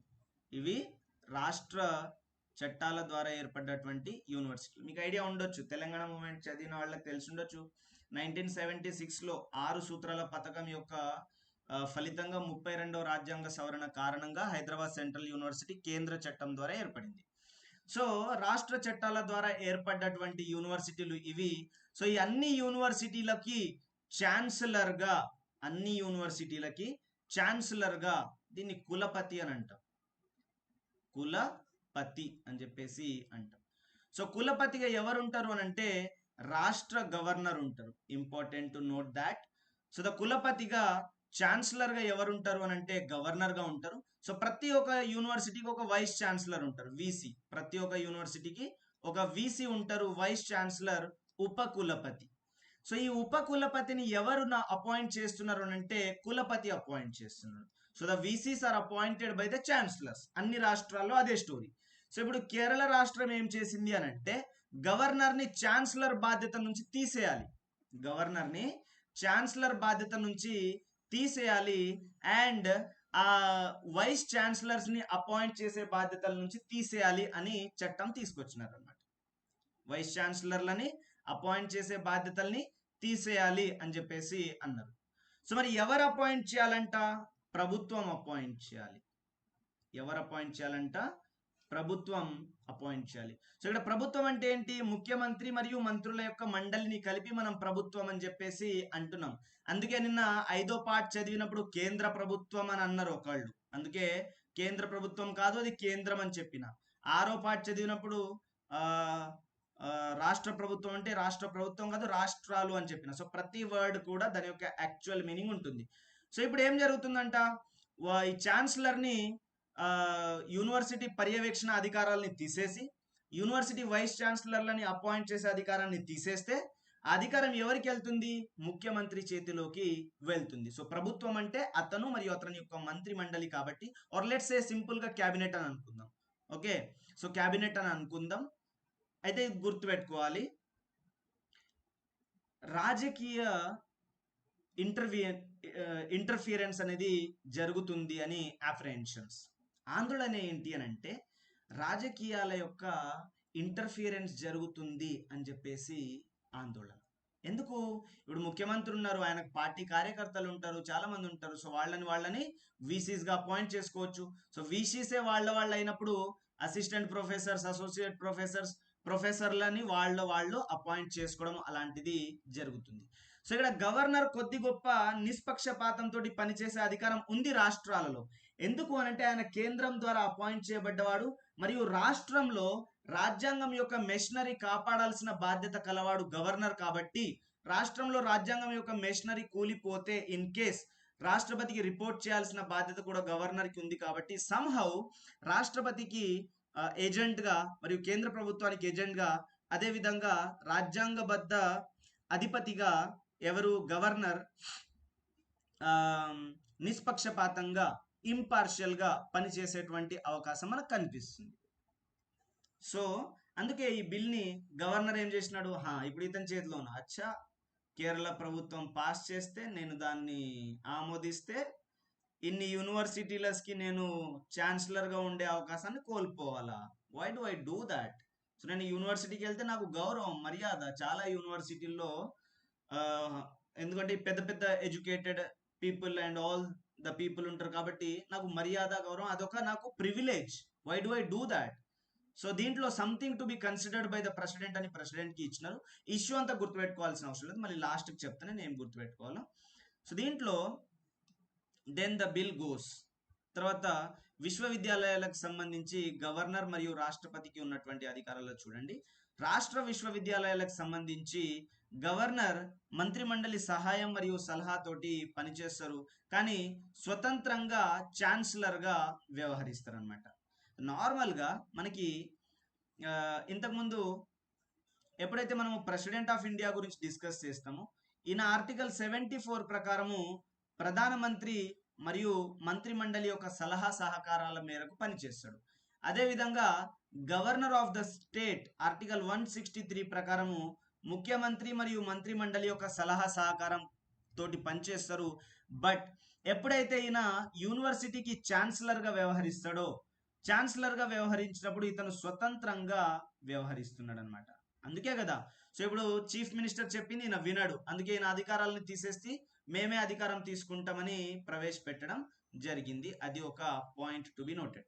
ఇది రాష్ట్ర విశ్వవిద్యాలయం. మరి కేంద్ర విద్యాలయాలకు సంబంధించిన ఏంటి మ్యాటర్ అని అంటే, రాష్ట్రపతి సందర్శకునిగా వ్యవహరిస్తే మరియు అధ్యక్షత వహించడానికి ఛాన్సలర్లను నియమిస్తాడు అనమాట. అధ్యక్షత వహించడానికి ఛాన్సలర్లను యూనివర్సిటీస్కి, కేంద్ర యూనివర్సిటీస్కి ఛాన్సలర్లను రాష్ట్రపతి నియమిస్తాడు. మరియు రాష్ట్రపతి కేవలం విజిటర్గా, సందర్శకుడిగా ఉంటారు. ఇక్కడ గమనించాలి డిఫరెన్స్. రాష్ట్రంలో స్వయం గవర్నరే ఛాన్సలర్, ఓకే. అదే కేంద్రం విషయంలో వస్తే రాష్ట్రపతి ఛాన్సలర్లను అపాయింట్ చేస్తాడు. రాష్ట్రపతి ఛాన్సలర్లను అపాయింట్ చేస్తాడు అండ్ అతను విజిటర్గా ఉంటాడు. ఈ 2 పాయింట్స్ నోట్ చేసుకోవాలి. సో ఇట్లా బిల్లులకు సంబంధించి గవర్నర్కి ఉన్నటువంటి అధికారం రాజ్యాంగంలోని ఆర్టికల్ 200 ప్రకారము రాష్ట్ర శాసనసభలో ఆమోదించినటువంటి బిల్లులను గవర్నర్కి సమర్పించినప్పుడు 4 ఎంపికలు గవర్నర్కి ఉంటవి. ఒకటి ఆమోదించడం, తర్వాత సమ్మతిని నిలిపివేయటం, తర్వాత పునఃపరిశీలన కోసం పంపించడం మరియు రాష్ట్రపతి పరిశీలన కోసం పంపించడం. 4 మనం డిస్కస్ చేసినవి. సో రాష్ట్రపతి పరిశీలన కోసం బిల్లులను రిజర్వ్ చేయడానికి షరతులు. Now the actual point comes. Sir, మరి కేంద్ర రాష్ట్రాల మధ్యన అధికారాల విభజన అనేది జరిగింది. 7వ షెడ్యూల్లో అదంతా కూడా క్లియర్గా ఉంది. వీళ్ళది వీళ్ళు చూసుకోవాలి, వాళ్ళది వాళ్ళు చూసుకోవాలి. రాష్ట్రాలకు కావాల్సిన చట్టాలు రాష్ట్రాలు చూసుకోవాలి, మరియు కేంద్రానికి కావాల్సిన చట్టాలు కేంద్రాలు చూసుకోవాలి. మరి ఎందుకు ఇట్లాంటి కోఎగ్జిస్టెన్స్, ఇట్లా వాళ్ళు కలవడం ఎందుకు, కొట్టుకోవడం ఎందుకు, అనవసరంగా ఈ విధంగా లిటిగేషన్స్ని ఏర్పాటు చేసుకోవడం ఎందుకు అనే ప్రశ్నకి ఇప్పుడు మనకి జవాబులు ఉన్నాయి కొన్ని. సో మనం రాజ్యాంగాన్ని పరిశీలన చేసినప్పుడు కొన్ని అంశాలు ఉంటవి, వాటికి కొంత నేచర్ ఉంటుంది. నేచర్ అంటే స్వభావం. ఏంటి స్వభావం అంటే కొన్ని అంశాలు సమాఖ్య స్వభావాన్ని కలిగి ఉంటాయి. సమాఖ్య స్వభావం అని అంటే ఫెడరల్ నేచర్. సమాఖ్య స్వభావం అంటే ఫెడరల్ నేచర్. అంటే ఆ స్వభావం దానివల్ల ఏం జరుగుతుంది అంటే కేంద్రం రాష్ట్రం రెండిటి మీద ఇంపాక్ట్ కనిపిస్తుంది, మరియు కేంద్రం రాష్ట్రం రెండిటికి సంబంధించి కొంచెం పొత్తు అనేది మనకి కనిపించడం జరుగుతుంది. ఓకే, ఒక బెస్ట్ ఉదాహరణ ఏంటి అని అంటే హైకోర్టు. ఒక బెస్ట్ ఉదాహరణ హైకోర్టు. సో మనకి ఇంటిగ్రేటెడ్ జ్యుడిషియరీ ఉంది, అంటే ఏకీకృత న్యాయ వ్యవస్థ. అత్యున్నత న్యాయ వ్యవస్థగా సుప్రీంకోర్టు, ఉన్నత న్యాయ వ్యవస్థగా హైకోర్టులు ఉండి అవి ఒకదానికి ఒక కింద హైరార్కీలో పనిచేస్తవి. సో ఒకవేళ రాష్ట్రం హైకోర్టుకి సంబంధించి ఏదైనా బిల్లులు ప్రవేశపెట్టినప్పుడు అది ఏకీకృత న్యాయ వ్యవస్థ కాబట్టి కేంద్రం రాష్ట్రంలో ఉన్నటువంటి సుప్రీంకోర్టు హైకోర్టు అవిభాజ్యమైనవి కాబట్టి అలాంటి అంశాలు గవర్నర్ దృష్టికి వెళ్ళటం అవసరం. ప్రెసిడెంట్ దృష్టికి వెళ్ళటం అవసరం. కాబట్టి గవర్నర్ అట్లాంటి విషయాల్ని ప్రెసిడెంట్కి పంపిస్తాడు. సో ఒకటి హైకోర్టు యొక్క పదవికి సంబంధించినటువంటి అంశాలు. తర్వాత ఒకవేళ రాజ్యాంగానికి వ్యతిరేకం ఉంది అని ఒకవేళ గవర్నర్ భావిస్తే, అట్లాంటి బిల్లులు రాజ్యాంగానికి వ్యతిరేకం ఉంది అని కూడా భావిస్తే, మరియు విధాన నిర్దేశక సూత్రాలకి వ్యతిరేకంగా ఉంది అని భావిస్తే, అందరూ కూడా మనకి ఆర్టికల్ 37లో మనం డిస్కస్ చేసినాం. పార్ట్ 4లో ఉన్నటువంటి ఆదేశిక సూత్రాలని కేంద్ర ప్రభుత్వం అమలు చేయాలి, రాష్ట్ర ప్రభుత్వం అమలు చేయాలి, మరియు అదేవిధంగా స్థానిక ప్రభుత్వాలు కూడా అమలు చేయాలి. అయితే వాటిని అమలు చేసే క్రమంలో ఆ సూత్రాలు ఏవైనా వ్యతిరేకంగా ఉన్నవి అని చెప్పేసి గవర్నర్ భావిస్తే అట్లాంటి బిల్లులని కూడా ప్రెసిడెంట్ ఆఫ్ ఇండియాకి పంపిస్తాడు. మరియు నేషనల్ ఇంట్రెస్ట్, దేశ ప్రయోజనాలకి విరుద్ధంగా, సో మీరు తీసుకొచ్చేటువంటి చట్టాలు ఒకవేళ ప్రజా ప్రయోజనాలు, దేశ ప్రయోజనాలకి, ఇది గుర్తుపెట్టుకోవాలి, దేశ ప్రయోజనాలు అనే గుర్తుపెట్టుకోవాలి, నేషనల్ ఇంట్రెస్ట్. మళ్ళీ ప్రజా ప్రయోజనాలు అని రీప్లేస్ చేసుకోవద్దు, ఎందుకంటే వర్డ్స్ రీప్లేస్మెంట్ తోటే క్వశ్చన్స్ అడుగుతారు కాబట్టి. సో నేషనల్ ఇంట్రెస్ట్కి విరుద్ధంగా ఉంది అని గవర్నర్ భావిస్తే అలాంటప్పుడు కూడా బిల్లుని ప్రెసిడెంట్ ఆఫ్ ఇండియాకి పంపించడం జరుగుతుంది. అదేవిధంగా జాతీయ ప్రాముఖ్యత కలిగినటువంటి అంశాలకి సంబంధించిన మ్యాటర్. సపోజ్ ఇప్పుడు ఒక ఎగ్జాంపుల్ తీసుకుందాం మనము. జాతీయ ప్రాముఖ్యతకు సంబంధించి మనకి తెలంగాణలో ఒకటి రామప్ప టెంపుల్కి వరల్డ్ హెరిటేజ్ సైట్ వచ్చింది. సో ఇప్పుడు మన రాష్ట్ర అసెంబ్లీ ఈ రామప్ప టెంపుల్ని రెగ్యులేట్ చేయడానికి ఏదైనా ఒక చట్టం తయారు చేయాలి అని అనుకుంటే గవర్నర్ ఖచ్చితంగా అలాంటి చట్టాలని ప్రెసిడెంట్ ఆఫ్ ఇండియాకి రిజర్వ్ చేస్తారు. ఎందుకు అనంటే అది జాతీయ ప్రాముఖ్యత కలిగినటువంటి అంశం కాబట్టి. సో ఇలాంటి అంశాలు కూడా ఏర్పడ్డప్పుడు, 5వ అంశం ఇది, ఏర్పడ్డప్పుడు ఇలాంటి సమయాల్లో గవర్నర్ బిల్లులను రాష్ట్రపతికి రిజర్వ్ చేస్తాడనమాట. ఓకే. సో రిజర్వ్ చేయబడిన బిల్లులపై రాష్ట్రపతికి ఉన్నటువంటి అధికారాలు ఆమోదించడం, ఆమోదాన్ని నిలిపివేయడం లేదా పునఃపరిశీలన కోసం బిల్లుని తిరిగి పంపించడం అని గవర్నర్కి ఆదేశించడం జరుగుతుంది. తర్వాత ఇది ఇంతకుముందు కూడా చెప్పుకున్నాం క్లియర్గా దానికి ఉన్నటువంటి ఆల్టర్నేటివ్స్. ఇప్పుడు రాష్ట్ర ప్రభుత్వం ఏం వాదిస్తుంది కేరళ ప్రభుత్వం గురించి స్పెసిఫిక్గా చెప్పుకుందాం. దీంట్లో మీరు గుర్తుపెట్టుకోవాల్సిన అవసరం లేదు, just to understand the concept. So బిల్లుల అంశాలు రాజ్యాంగంలోని రాష్ట్ర జాబితాలోకి వస్తవి. యాక్చువల్గా మేము తయారు చేస్తున్నట్టు బిల్ ఏదైతే ఉందో, చట్టం ఏదైతే ఉందో అది రాష్ట్ర జాబితాకు సంబంధించింది. ఎందుకు అనవసరంగా గవర్నర్ తలకాయ తింటున్నాడు, ప్రెసిడెంట్కి ఎందుకు పంపిస్తున్నాడు అని ఒకటి. తర్వాత ఈ బిల్లులు ఏ కేంద్ర చట్టానికి కూడా వ్యతిరేకంగా లేదు, ఇది కూడా గుర్తుపెట్టుకోవాలి. సో మనం ఇందాక అన్నాము, సపోజ్ యూనివర్సిటీలను రెగ్యులేట్ చేయడానికి కేంద్రం చట్టాలు కూడా ఉన్నాయి already. Very important to note, కేంద్రం చట్టాలు కూడా ఉన్నవి యూనివర్సిటీలను రెగ్యులేట్ చేయటానికి. అయితే ఇప్పుడు అట్లాంటి చట్టము కేరళ ప్రభుత్వము ప్రవేశపెట్టింది. సో కేంద్రం చేసిన యూనివర్సిటీ చట్టాలు అన్ని రాష్ట్రాలకు కూడా వర్తిస్తవి.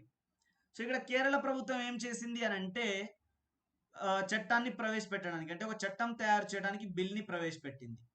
అయితే పాసిబుల్గా గవర్నర్ ఎప్పుడు ఈ బిల్ని ప్రెసిడెంట్ ఆఫ్ ఇండియాకి రిజర్వ్ చేయవచ్చు అని అంటే, కేరళ ప్రభుత్వం ప్రవేశపెట్టిన బిల్ కేంద్ర చట్టానికి వ్యతిరేకంగా ఉంటే కూడా, కేంద్ర చట్టానికి వ్యతిరేకంగా ఉంటే కూడా పంపించడానికి ఆస్కారం ఉంది.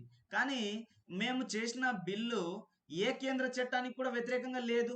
మరి అలాంటప్పుడు గవర్నర్ ఎందుకు అనవసరంగా రాష్ట్రపతికి పంపించినాడు అని చెప్పేసి అంటున్నాడు. ఇంకొకటి, కొన్ని బిల్లులు ఉంటవి రాష్ట్రపతి ముందస్తు అనుమతి అవసరమైతే అనమాట. కొన్ని బిల్లులు ఉంటవి రాష్ట్రపతి ముందస్తు అనుమతి అవసరం. సో మేము తీసుకొచ్చిన బిల్లు అలాంటి కేటగిరీకి చెందింది కాదు. అలాంటి కేటగిరీకి చెందింది కాదు. సో ఏంటి ఆ కేటగిరీ అని అంటే, ఉదాహరణకి మనం స్టేట్స్ రీఆర్గనైజేషన్ బిల్ ఉంటుంది, రాష్ట్రాల యొక్క పునర్వ్యవస్థీకరణ బిల్లు ఉంటుంది. దాన్ని రాష్ట్రపతి యొక్క ముందస్తు అనుమతితోటే ప్రవేశపెట్టాలి. అదేవిధంగా మనీ బిల్ ఉంటుంది, ద్రవ్య బిల్లు. సో దాన్ని కూడా రాష్ట్రపతి యొక్క ముందస్తు అనుమతితోటే ప్రవేశపెట్టడానికి అవకాశం ఉంటుంది. ఓకే, సో అలాంటిది కూడా కాదు. సో పూర్వము గవర్నర్ కొన్ని ఆర్డినెన్స్లని ఆమోదించినాడు అంట. గవర్నర్ కొన్ని ఆర్డినెన్స్లని ఆమోదించాడు. సో ఆర్డినెన్స్లో ఉన్న అంశాలనే మేము బిల్లు రూపంలో తెచ్చినాము. మళ్ళీ ఎందుకు గవర్నర్ ఇట్లా చేస్తున్నాడు? మనం ఆర్డినెన్స్ మేకింగ్ పవర్లో క్లియర్గా డిస్కస్ చేసినాము.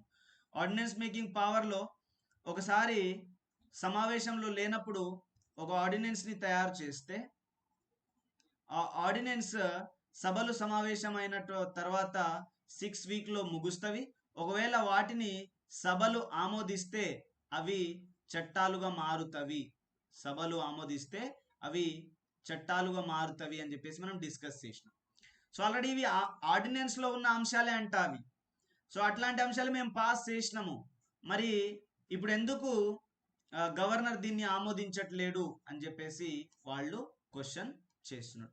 దీంట్లో మీరు జస్ట్ గుర్తుపెట్టుకోవాల్సింది complicated issue and nothing specific. Quick రివిజన్లో చెప్తా. సో ఇక్కడ చూడండి, president withholding a state బిల్లులు. సో రాష్ట్రం యొక్క బిల్లులని రాష్ట్రపతి విత్ హోల్డ్ చేయడం వల్ల ఎలాంటి చిక్కులు వస్తాయి అని అంటే, చూడండి, శాసన ప్రతిష్టంభన, సమ్మతిని నిలిపివేయడం శాసన ప్రతిష్టంభనకి దారి తీస్తుంది. ఏ విధంగా శాసన ప్రతిష్టంభనకి దారి తీస్తుంది అని అంటే, ఇప్పుడు కేరళ గవర్నమెంట్ ఉంది. సో కేరళ గవర్నమెంట్ ఒక బిల్లుని తీసుకొచ్చింది. సో ఆ బిల్లు చట్టంగా మారిపోవాలి. సో ఇప్పుడు ఆ బిల్లు చట్టంగా మారకుండా ప్రెసిడెంట్ ఆఫ్ ఇండియా ఎదుర్కొన్నాడు. కాబట్టి ఇక్కడ శాసన ప్రతిష్టంభన అనేది ఏర్పడింది. ఇంపార్టెంట్ టు నోట్, శాసన ప్రతిష్టంభన అనేది ఏర్పడింది. ఇంకొకటి, రాష్ట్ర పాలనపై ప్రభావం. సో విధానాలు అమలు చేయడానికి మరియు పాలనలను ఆటంకపరుస్తుంది. ఏదైనా సరే ఇప్పుడు కేరళ రాష్ట్రంలో యూనివర్సిటీలను పరిపాలించడానికి ఆ బిల్లు అవసరం. సో ఇప్పుడు అది ఆపివేషనల్ సమ్మతి కాబట్టి ఇప్పుడు విధానం యొక్క అమలుకు మరియు పరిపాలన కోసం ఇబ్బంది ఏర్పడుతుంది అని చెప్తున్నారు. మరియు రాజ్యాంగ వైరుధ్యం, అధికారాల విభజనపై విభేదాలు తలెత్తుతాయి. యాక్చువల్గా మనకి 7వ షెడ్యూల్లో చెప్పినారు. 7వ షెడ్యూల్లో రాష్ట్ర జాబితా ఉంది. ఆ రాష్ట్ర జాబితాలో ఉన్నటువంటి అంశాల మీద రాష్ట్రం చట్టాలు తయారు చేస్తుంది అని చెప్పేసి అన్నారు. సో ఇప్పుడు కేంద్రం జోక్యం చేసుకోవడం వల్ల రాజ్యాంగ వైరుధ్యం ఏర్పడుతుంది అని అంటున్నారు. మరియు రాజకీయ చిక్కులు, రాష్ట్ర ప్రభుత్వం మరియు కేంద్ర ప్రభుత్వాల మధ్యన సంబంధాలు దెబ్బ తింటవి. సో రాజ్యాంగ వైరుధ్యం, ఇక్కడ చూడండి ఈ వర్డ్ ని అబ్జర్వ్ చేయండి. నేను పైన చెప్పినట్లుగా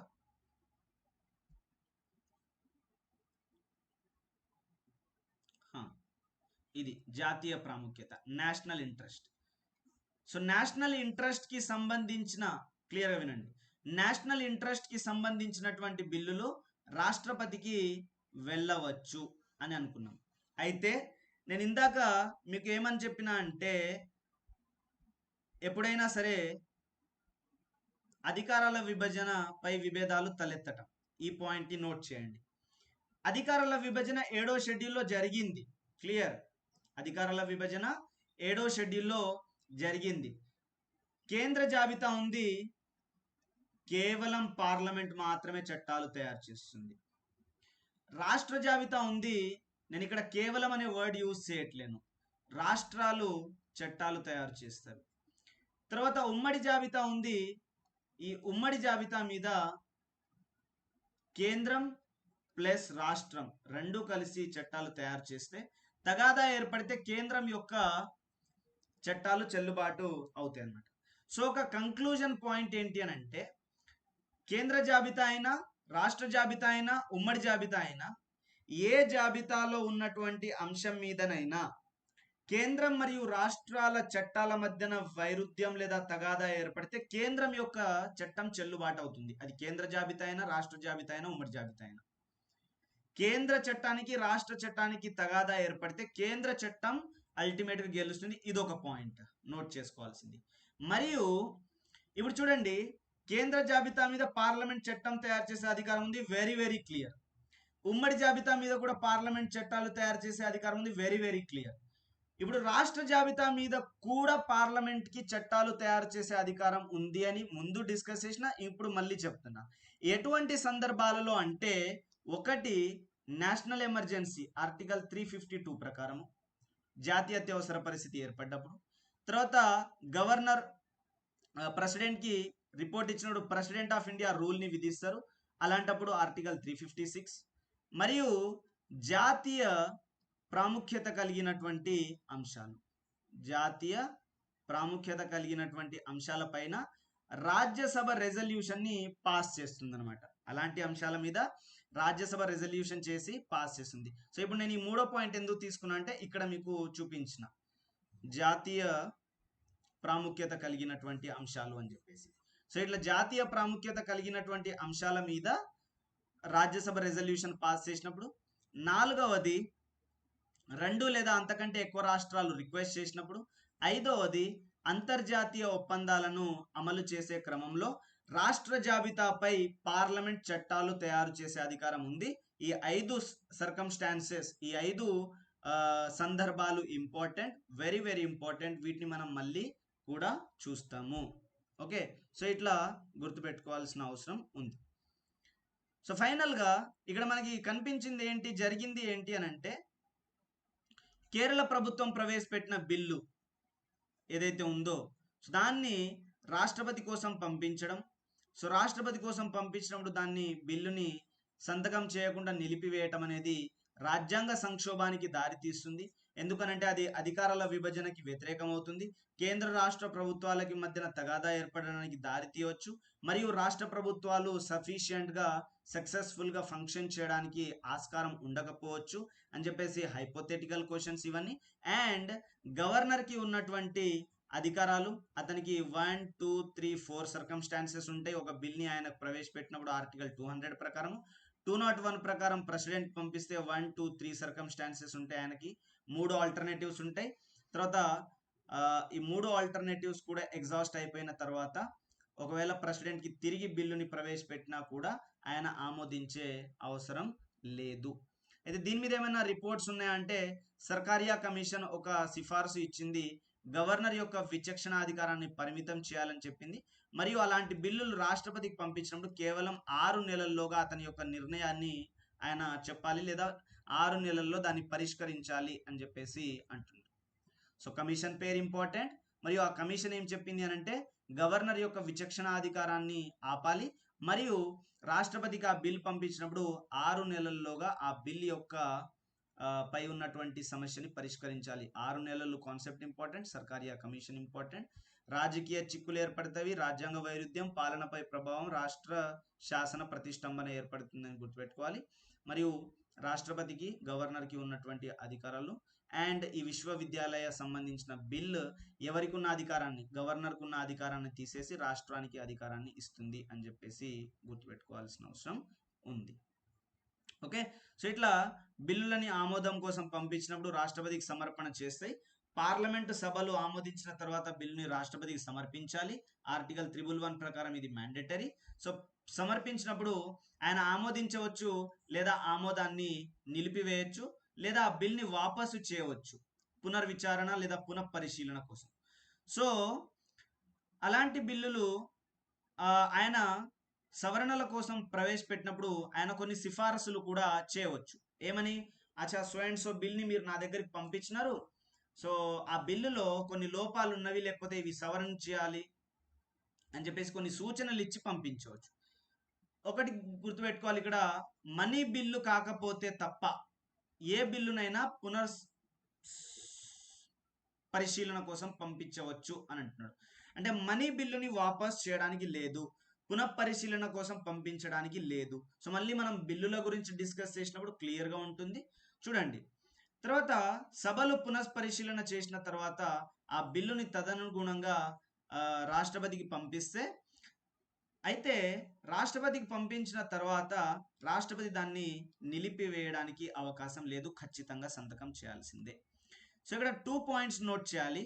ఒకటి, పార్లమెంటు 2 సభల్లో, ఒకటి పార్లమెంట్ 107 ప్రకారం బిల్ని ఇంట్రడ్యూస్ చేస్తే మొదటి సభ, రెండో సభ మరియు మూడో స్టేజ్ ప్రెసిడెంట్ ఆఫ్ ఇండియా దగ్గరికి బిల్ వచ్చింది. సో ఈయన పునఃపరిశీలన కోసం పంపిస్తున్నాడు. ఈయన పునఃపరిశీలన కోసం ఆర్టికల్ 311 ప్రకారం పంపిస్తున్నాడు. సో పునఃపరిశీలన కోసం పంపించినప్పుడు రాష్ట్రపతి ఏం చేయవచ్చు, జనరల్గా పంపించేయవచ్చు సాధారణంగా, లేదా ఈయన ఏమైనా సిఫారసులు ఇవ్వవచ్చు.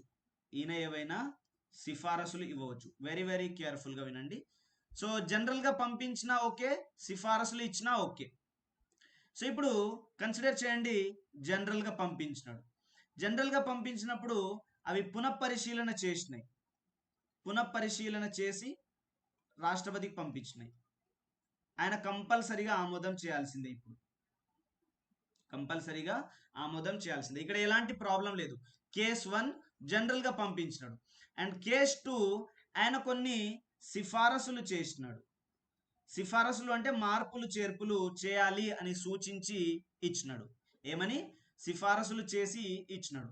సో సిఫారసు చేసినప్పుడు సభలు ఏం చేయాలి అని అంటే, సభలకి 2 కేసెస్ ఉంటాయి. 1, ఆ సిఫారసులకు అనుగుణంగా సవరణ చేయవచ్చు, సవరణ చేసి రాష్ట్రపతికి పంపిస్తవి, కంపల్సరీ సైన్ చేస్తాడు. రెండో కేసు సవరణ చేయకుండా రాష్ట్రపతికి పంపించడము, అప్పుడు కూడా కంపల్సరీగా సైన్ చేయాల్సి ఉంటుంది. సో ఇక్కడ నోట్ చేయాల్సిన పాయింట్, పునఃపరిశీలన కోసం వచ్చిన బిల్ తిరిగి రాష్ట్రపతికి వెళ్తే, అతను ఖచ్చితంగా సైన్ చేయాలి. సో దాంట్లో ఉన్నటువంటి స్పెసిఫికేషన్స్ తోటి అనవసరం. సో ఇప్పుడు నేనున్నా మీకు జనరల్గా చెప్తున్నా, ఏదైనా సపోజ్ రాష్ట్రపతి ఉన్నాడు, జనరల్గా పంపించినాడు, ఏదో తేడా ఉంది మీ బిల్లులో చూడండి అయ్యా అని చెప్పేసి. సో వాళ్ళు చూసి ఏం తేడా లేదయ్యా సైన్ చేసేయి అని వాళ్ళు పంపిస్తారు. సో ఈయన సైన్ చేసేయాలి అప్పుడు. లేదా గవర్నర్ ఇట్లా కూడా అనొచ్చు, ఇగో ఈ సెక్షన్ లేదా ఈ ప్రొవిజన్ కరెక్ట్గా లేదు, దీన్ని సవరణ చేయండి అని చెప్పేసి సిఫార్సు ఇచ్చి పంపిస్తాడు. సో ఇప్పుడు వాళ్ళకి 2 ఆల్టర్నేటివ్స్ ఉన్నాయి అసెంబ్లీకి. ఇప్పుడు గవర్నర్ ఇచ్చిన సిఫారసుని వాళ్ళు సవరించి పంపించవచ్చు, సవరించకుండా కూడా పంపించవచ్చు. సవరించకుండా పంపించిన రాష్ట్రపతి కంపల్సరీగా సైన్ చేయాల్సిందే. నేను గవర్నర్ అని వర్డ్ యూజ్ చేసిన మధ్యలో.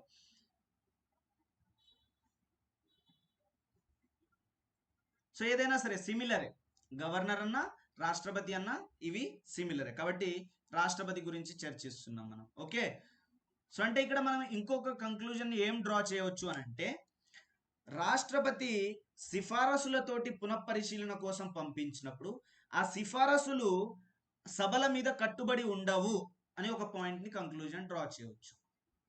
సో ఆ సిఫారసులను వాళ్ళు యాక్సెప్ట్ చేయవచ్చు, యాక్సెప్ట్ చేయకపోవచ్చు. ఓకే, సో ఈ పాయింట్ని దృష్టిలో పెట్టుకోవాలి. తర్వాత రాష్ట్రపతి యొక్క విచక్షణ. సో రాష్ట్రపతికి పార్లమెంట్ ఆమోదించిన తర్వాత ఇట్లాంటి బిల్లులపై పునఃపరిశీలన కోసం తిరిగి పంపించవచ్చు. తర్వాత అయితే ఒకసారి సభలో బిల్లు పునఃపరిశీలన చేసి మళ్ళీ పంపిస్తే రాష్ట్రపతి కంపల్సరిగా ఆమోదించాల్సిన అవసరం ఉంది. సో ఇక్కడ విచక్షణ అనే అది వర్డ్ ఉంది కాబట్టి రాష్ట్రపతికి సొంతంగా ఎలాంటి విచక్షణ ఉండదు అని గుర్తుపెట్టుకోవాలి. అది కేవలం కేంద్ర మంత్రి మండలి చేసిన సిఫారసుల మేరకు మాత్రమే జరుగుతుందన్నమాట. అది కేవలం కేంద్ర మంత్రి మండలి చేసినటువంటి సిఫారసుల మీద మాత్రమే అతని యొక్క, సో ఇక్కడ యాక్చువల్గా విచక్షణ అనే వర్డ్ యూజ్ చేయడం కూడా తప్పే. సో బిల్లులకు సంబంధించిన విషయంలో రాష్ట్రపతికి సొంతంగా విచక్షణ అనేది ఉండదు. తర్వాత రిజర్వ్ చేయబడ్డ బిల్లు విషయంలో సో మనం క్లియర్గా డిస్కస్ చేసినాము. పునఃపరిశీలన కోసం ఒక రాష్ట్రపతి ఒక రాష్ట్రం యొక్క బిల్ని పంపించినప్పుడు ఇట్లా జరుగుతుంది. Article 311, article 200, article 201. సో ఈ 3 ఆర్టికల్స్ని గుర్తుపెట్టుకునే ప్రయత్నం చేయాలి.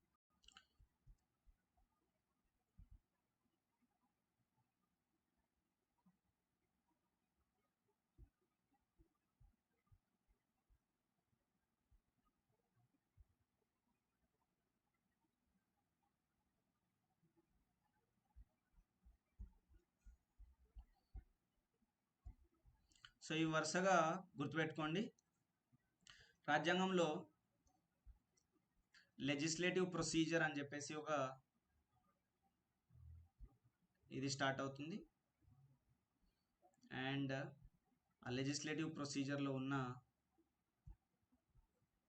Important article 107. So introduction and passing the bill. ఒక బిల్ని ఇంట్రడ్యూస్ చేయడం, పాస్ చేయడం. తర్వాత ఆ బిల్లులు సపరేట్గా పాస్ అవ్వకపోతే 2 సభల మధ్య తగాదా ఏర్పడితే 108 ప్రకారం జాయింట్ సిట్టింగ్. తర్వాత మనీ బిల్ అని చెప్పేసి మనం అనుకున్నాం. మనీ బిల్ని పాస్ చేయడానికి ఒక స్పెషల్ ప్రొసీజర్ ఉంటుంది, ఆర్టికల్ 109. మరియు వెరీ ఇంపార్టెంట్ 110 మనీ బిల్ యొక్క డెఫినేషన్ గురించి చెప్తుంది. తర్వాత 111 అసెంట్ టు ద బిల్. చూడండి, when a bill has been passed by the houses of the parliament, ఒక బిల్ పార్లమెంట్ సభల ద్వారా పాస్ చేసిన తర్వాత it shall be presented to the president. ప్రెసిడెంట్కి అది సమర్పించబడాలి. And president shall declare that he assents to the bill or that he withholds assents therefrom.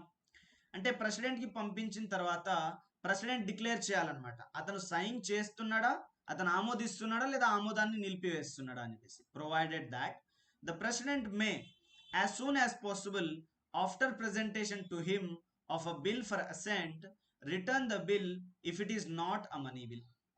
So ప్రెసిడెంట్కి పంపించినప్పుడు యాజ్ సూన్ యాజ్ పాసిబుల్, ఇక్కడ టైం లిమిట్ ఏది కూడా లేదు. So ఎంత తొందరగా వీలైతే అంత తొందరగా ఆయనకి ప్రజెంట్ చేసిన బిల్ని అతను సంతకం చేయాలి లేదా రిటర్న్ చేయాలి, ఒకవేళ అది మనీ బిల్ కాకపోతే.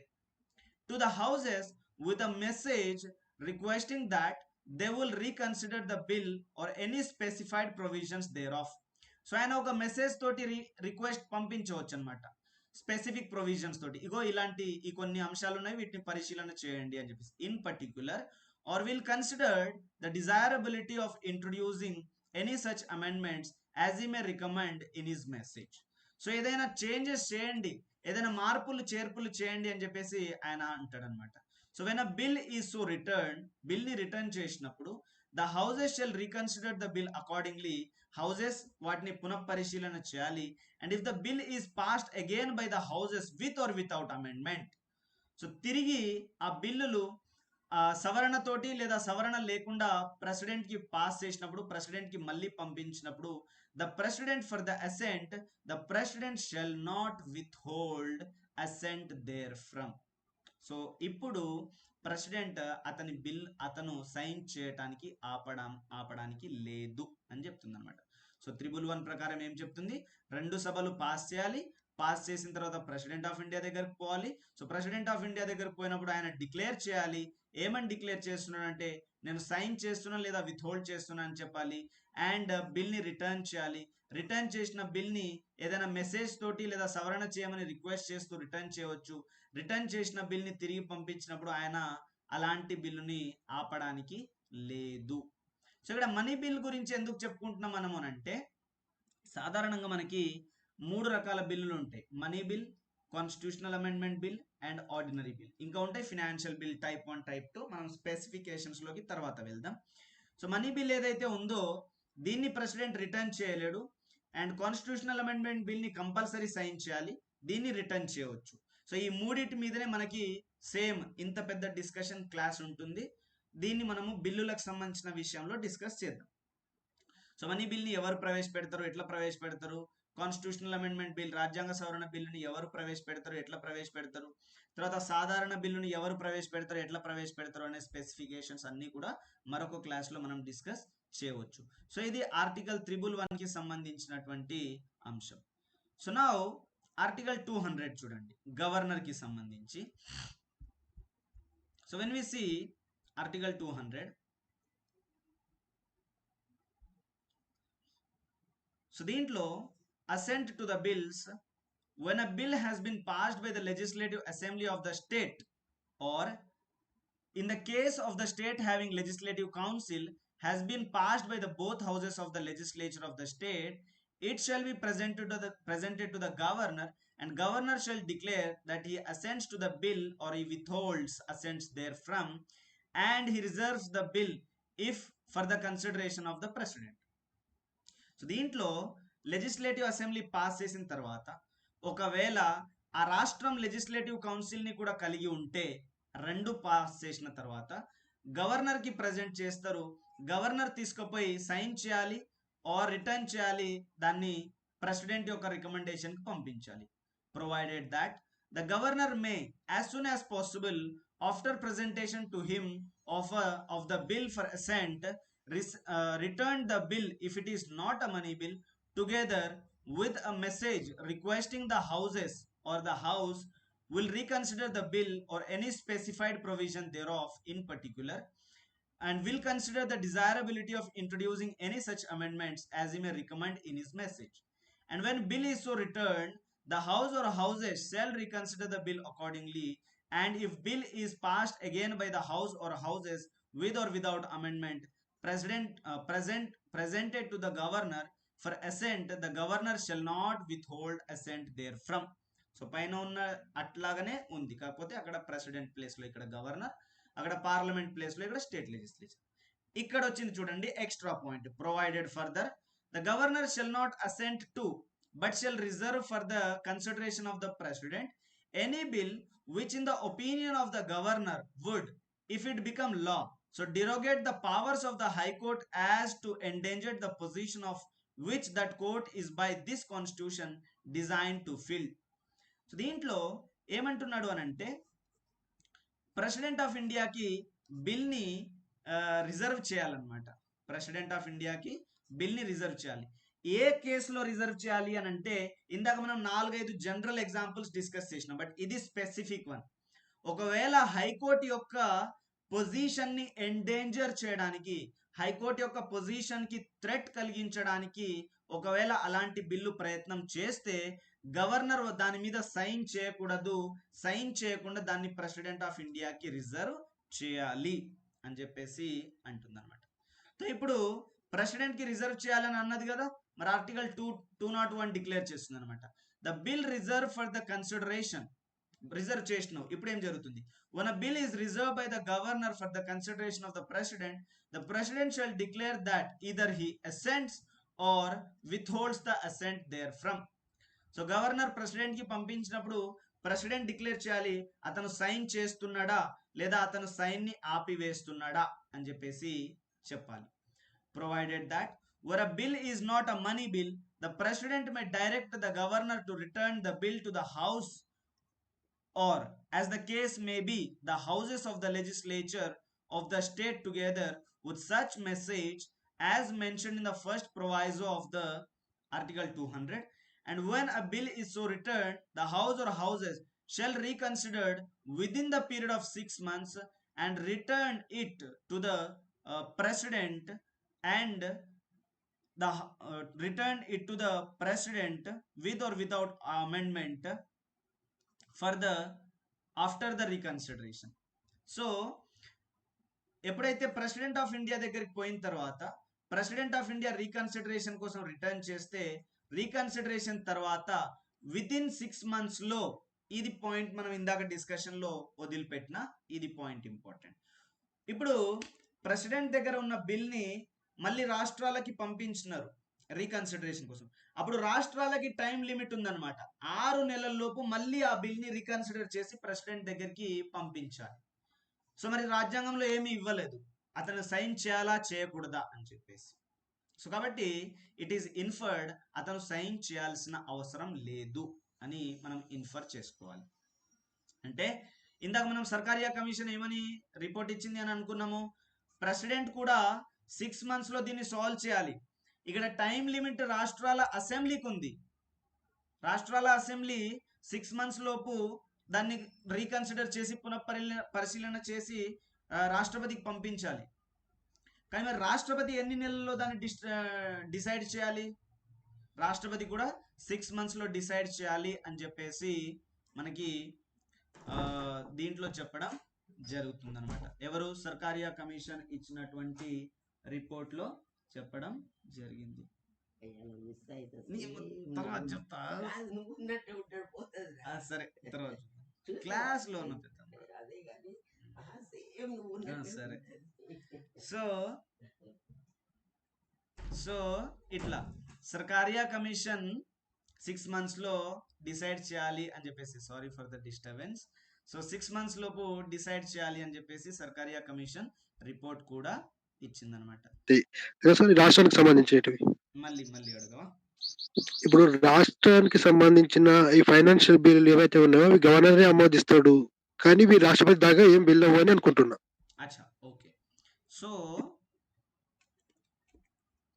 మనీ బిల్ విషయం గురించి మాట్లాడదాం. మళ్ళీ ఫినాన్స్ బిల్ అనుకుంటే మళ్ళీ దాంట్లో ఫినాన్స్ బిల్ టైప్ 1 టైప్ 2 ఉంటాయి, దాన్ని మనం స్పెసిఫిక్గా చదవాల్సి ఉంటుంది. సో మనీ బిల్ విషయం చూద్దాం. సో ఎప్పుడైతే మనీ బిల్ని మనము రాష్ట్రాల్లో ప్రవేశపెడతామో సేమ్ ప్రొసీజర్ ఉంటుంది. రాష్ట్రాల్లో మనీ బిల్ని ప్రవేశపెట్టినప్పుడు legislative assembly and legislative council, తెలంగాణలో ఉంది కాబట్టి ఎగ్జాంపుల్ తీసుకుంటున్నా, లెజిస్లేటివ్ కౌన్సిల్ మరియు గవర్నర్. క్లియర్? సో ఇప్పుడు ఇదేంటి? మనీ బిల్కి సంబంధించినటువంటి విషయం.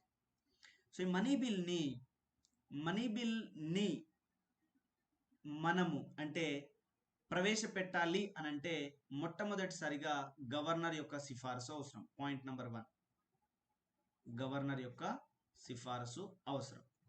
రెండో point to be noted, money bill can only be introduced by a minister మాత్రమే ఇంట్రడ్యూస్ చేయగలడు. పాయింట్ నెంబర్ 2, ఎందుకనంటే మనీ బిల్లులు డబ్బులతోటి సంబంధించినవి కాబట్టి, ట్యాక్స్ తోటి సంబంధించినవి కాబట్టి, డబ్బులకి సంబంధించిన వ్యవహారం. సో డబ్బులు ఖర్చు చేయడం, డబ్బులు సంపాదించడం ఎవరి బాధ్యత? మినిస్టర్ల బాధ్యత. కాబట్టి only minister can introduce. Point number 2. And the third point, it can only be introduced in the house of the people. It can only be introduced in the house of the people. అంటే ప్రజల సభలో మాత్రమే దాన్ని ప్రవేశపెట్టగలం. మరో మాటలో చెప్పాలి అంటే lower house అని అనుకోవచ్చు, అంటే దిగువ సభలో మాత్రమే ప్రవేశపెట్టగలం. ఇవి కొన్ని కండిషన్స్ అన్నమాట. ఒకటి, కండిషన్ నెంబర్ 1, సిఫారసు of the governor. Okay, so governor యొక్క సిఫారసు మీద. రెండవది, కేవలం మంత్రి మాత్రమే ప్రవేశపెట్టగలడు. మూడవది, కేవలం దిగువ సభలో మాత్రమే ప్రవేశపెట్టగలరు. క్లియర్? సో ఇక్కడ చూడండి, ఎప్పుడైతే లెజిస్లేటివ్ అసెంబ్లీలో బిల్లుని ప్రవేశపెడతారో లెజిస్లేటివ్ కౌన్సిల్కి కూడా ఆ బిల్లు వెళ్తుంది. కాకపోతే కౌన్సిల్కి లిమిటెడ్ అధికారం ఉంటుంది, కేవలం 14 రోజులు. గుర్తుపెట్టుకోవాలి. కౌన్సిల్కి లిమిటెడ్ అధికారం ఉంటుంది, కేవలం 14 రోజులు. సో ఈ 14 రోజుల్లో కౌన్సిల్ ఏం చేయాలి అని అంటే, ఒకటి ఇది ఆ బిల్ని పాస్ అయినా చేయాలి, లేదా 14 రోజుల్లో రిటర్న్ అయినా చేయాలి. సో రిటర్న్ ఎట్లా చేస్తుంది అని అంటే, కొన్ని రికమెండేషన్స్ ఇవ్వవచ్చు సవరించాలి అని చెప్పేసి, లేదా ఉత్తగానే పంపించవచ్చు, లేదా తన దగ్గర ఎలాంటి యాక్షన్ చేయకుండా ఉంచుకోవచ్చు. అయితే దీనికి 14 రోజుల అధికారమే ఉంటుంది కాబట్టి లెజిస్లేటివ్ కౌన్సిల్ ఏం చేసినా కూడా 14 రోజుల తర్వాత ఆ బిల్లు పాస్ అయిపోయిందిగా పరిగణించబడుతుంది. ఎట్లా? లెజిస్లేటివ్ అసెంబ్లీ బిల్ని పాస్ చేసిన తర్వాత లెజిస్లేటివ్ కౌన్సిల్ పంపించింది. సో ఇప్పుడు లెజిస్లేటివ్ కౌన్సిల్ పాస్ చేసింది, ఎలాంటి గొడవ లేదు, పాస్ అయిపోయింది. లేదు ఇది ఎలాంటి యాక్షన్ తీసుకోలేదు, బట్ 14 రోజులు దాటిపోయినాయి, ఆ బిల్ పాస్ అయిపోయిందిగా కన్సిడర్ చేయబడుతుంది. రెండో కేసు. మూడో కేసు, ఇప్పుడు కౌన్సిల్ ఏం చెప్తుంది అంటే కొన్ని రికమెండేషన్స్ ఇస్తుంది. ఇవి కొన్ని మార్పులు చేయండి అని కేవలం రికమెండేషన్స్ మాత్రమే ఇస్తుంది. ఓకే, సో అట్లాంటి రికమెండేషన్స్ ఒకవేళ లెజిస్లేటివ్ అసెంబ్లీ యాక్సెప్ట్ చేస్తే పాస్ అయిపోయినట్టు. In case legislative assembly accept చేయకున్నా పాస్ అయిపోయినట్టే. అంటే ఇక్కడ ఫైనల్గా చెప్పొచ్చేది ఏంటంటే, లెజిస్లేటివ్ కౌన్సిల్కి మనీ బిల్కి సంబంధించిన చాలా చాలా లిమిటెడ్ అధికారం ఉంటుంది. ఏదైనా చేయాలి అని అనుకుంటే 14 days మాత్రం చేయగలదు. మరియు అది ఏం చేయగలదు, ఏమైనా సవరణలు రికమెండ్ చేయగలదు. ఆ రికమెండేషన్స్ని యాక్సెప్ట్ చేయాల్సినటువంటి అధికారం లెజిస్లేటివ్ అసెంబ్లీ దగ్గరే ఉంటుంది. సో అది యాక్సెప్ట్ చేసినా చేయకపోయినా, లెజిస్లేటివ్ కౌన్సిల్ పాస్ చేసినా చేయకపోయినా, అది పాస్ అయిపోయిందిగా కన్సిడర్ చేయబడుతుంది. ఇప్పుడు వస్తుంది నీ డౌట్కి సంబంధించిన క్వశ్చన్. సో ఇప్పుడు ఎక్కడికి వెళ్తుంది? అది సక్సెస్ఫుల్గా గవర్నర్ దగ్గరికి వెళ్తుంది. అయితే గవర్నర్ దగ్గరికి సక్సెస్ఫుల్గా వెళ్ళినప్పుడు, ఒక్క నిమిషం,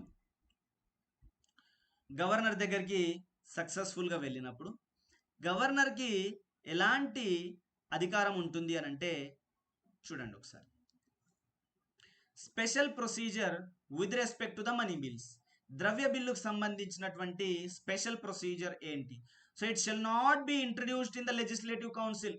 ఇంతకుముందే చెప్పిన. సో లెజిస్లేటివ్ కౌన్సిల్లో ఇంట్రడ్యూస్ చేయవద్దు అంటే అర్థం ఏంటి? దేంట్లో ఇంట్రడ్యూస్ చేయాలి? లెజిస్లేటివ్ అసెంబ్లీలోనే. Point number 1. After a money bill has been passed by the legislative assembly of a state having legislative council, it shall be transmitted to the legislative council for its recommendation, and the legislative council shall consider within the period of 14 days from the date of the receipt of the bill and return the bill to the legislative assembly with its recommendation, and the legislative assembly may thereupon either accept or reject any of the recommendations of the bill. So ఇప్పుడు assembly pass చేసిన తర్వాత కౌన్సిల్కి ప్రవేశపెట్టాలి. So council కొన్ని recommendations తోటి return చేయవచ్చు, pass చేయవచ్చు, but దానికి 14 days టైం ఉంది. సో రికమెండేషన్స్ తోటి రిటర్న్ చేసిన తర్వాత లెజిస్లేటివ్ అసెంబ్లీ దాన్ని యాక్సెప్ట్ చేయవచ్చు ఆర్ రిజెక్ట్ చేయవచ్చు. Whatsoever if the legislative assembly accepts any recommendations of the legislative council, the money bill shall be deemed to have been passed both houses with amendments recommended by the legislative councils and accepted by the legislative assembly. ఒకవేళ legislative council ఇచ్చినటువంటి recommendation legislative assembly accept చేస్తే, so amended ఫామ్లో bill pass అయిపోతుంది. And if legislative assembly does not accept any recommendations of the council, so council ఇచ్చినటువంటి recommendations accept చేయలేదు అయినా కూడా, and the money bill shall deem to have been passed by both houses in the form it was passed by the legislative assembly without any amendments recommended by the legislative council. So ఒకవేళ legislative assembly accept చేయకపోతే, ఏ విధంగా అయితే legislative కౌన్సిల్లో కొత్త బట్టలేసి కూర్చోబెట్టినారో ఆ బిల్ని, అదే విధంగా pass అయిపోయినట్టుగా పరిగణించబడుతుంది అని చెప్పేసి అంటున్నాడు. అండ్ ఇప్పుడు వస్తుంది నీకు సంబంధించిన point. If a money bill passed by the legislative assembly transmitted to the council and for its recommendation is not returned to the assembly within the said period of the 14 days, it shall be deemed to have been passed by the both houses of the state legislature after the expiration of the said period. So ఏమంటున్నాడు అంటే ఫైనల్గా, 14 రోజుల వరకు council ఏ recommendation 14 రోజుల వరకు council ఎలాంటి చర్య తీసుకోకపోతే అది పాస్ అయిపోయినట్టుగా భావించబడుతుంది అని చెప్పేసి అర్థం. సో అది అయిపోయిన తర్వాత ఇప్పుడు 2 సభలు దాటిపోయినాయి. సో 2 సభలు దాటిపోయిన తర్వాత ఇప్పుడు వస్తుంది గవర్నర్ రూల్. సో గవర్నర్ రూల్కి వచ్చినప్పుడు when a bill has been passed by the legislative assembly and the council, ఒక్క నిమిషం. సో మనీ బిల్ విషయంలో గవర్నర్కి పంపించినప్పుడు అతను అసెంట్ చేయవచ్చు, అంటే సమ్మతి ఇవ్వవచ్చు, సమ్మతిని నిలిపివేయవచ్చు, మరియు అతను రాష్ట్రపతికి రిజర్వ్ చేయవచ్చు, కానీ రిటర్న్ చేయకూడదు. ఇది కండిషన్.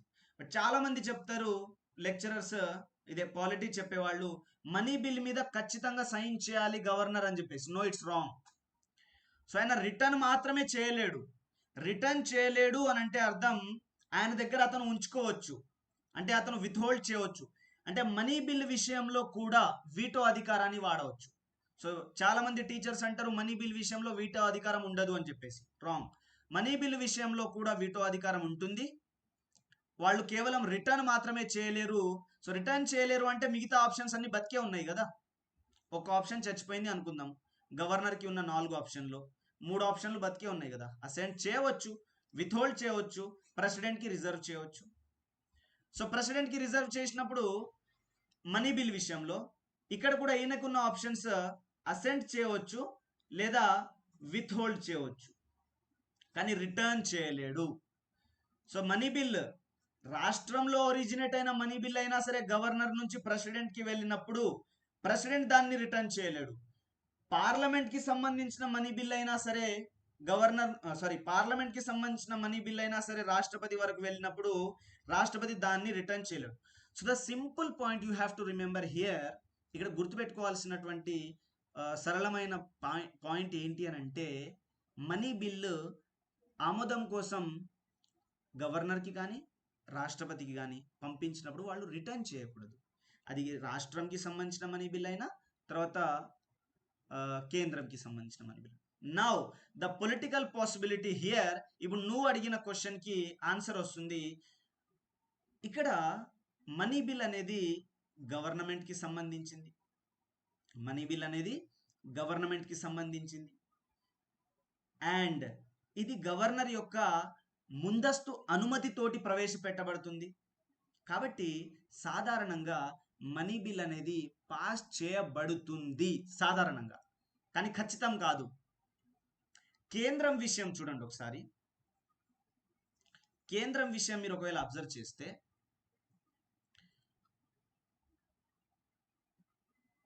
కేంద్రం విషయం గమనిస్తే సే సమ్ మినిస్టర్, ఒక మంత్రి ప్రెసిడెంట్ ఆఫ్ ఇండియా యొక్క ముందస్తు అనుమతితోటి లోక్సభలో బిల్ పాస్ చేసినారు, రాజ్యసభలో పాస్ చేసినారు అండ్ మళ్ళీ ప్రెసిడెంట్ ఆఫ్ ఇండియా దగ్గరికి వెళ్తుంది. సో ఇప్పుడు ఈయనకి 2 ఆల్టర్నేటివ్స్ ఉన్నాయి. ఏమని? ఒకటి సైన్ చేయడము లేదా సైన్ని ఆపివేయటము, బట్ రిటర్న్ చేయకూడదు. ఓకే, సో ఇప్పుడు గవర్నర్ది తీసుకోండి. ఒక మినిస్టర్ గవర్నర్ విషయంలో లెజిస్లేటివ్ అసెంబ్లీలో పాస్ అయింది, లెజిస్లేటివ్ కౌన్సిల్లో పాస్ అయింది. గవర్నర్కి వెళ్ళినప్పుడు ఇతను సైన్ చేయవచ్చు, ఆపివేయవచ్చు లేదా ప్రెసిడెంట్ ఆఫ్ ఇండియాకి రిజర్వ్ చేయవచ్చు. ప్రెసిడెంట్ ఆఫ్ ఇండియాకి రిజర్వ్ చేయవచ్చు. సాధారణంగా అవి మినిస్టర్లకు సంబంధించిన బిల్లులు కాబట్టి, ప్రభుత్వ పరిపాలనకు సంబంధించిన బిల్లులు కాబట్టి పాస్ అయిపోతాయి, వాళ్ళు సంతకం చేస్తారు. ఇక్కడ గమనించండి, వెరీ వెరీ డీప్ కాన్సెప్ట్. ఇక్కడ మంత్రి మండలి వాళ్ళు ప్రెసిడెంట్ ఆఫ్ ఇండియాకి సలహా ఇస్తారు, ఏమని? ఆ బిల్ని పాస్ చేసేయమని సలహా ఇస్తారు, పాస్ చేసేయమని పాస్ చేసేస్తారు.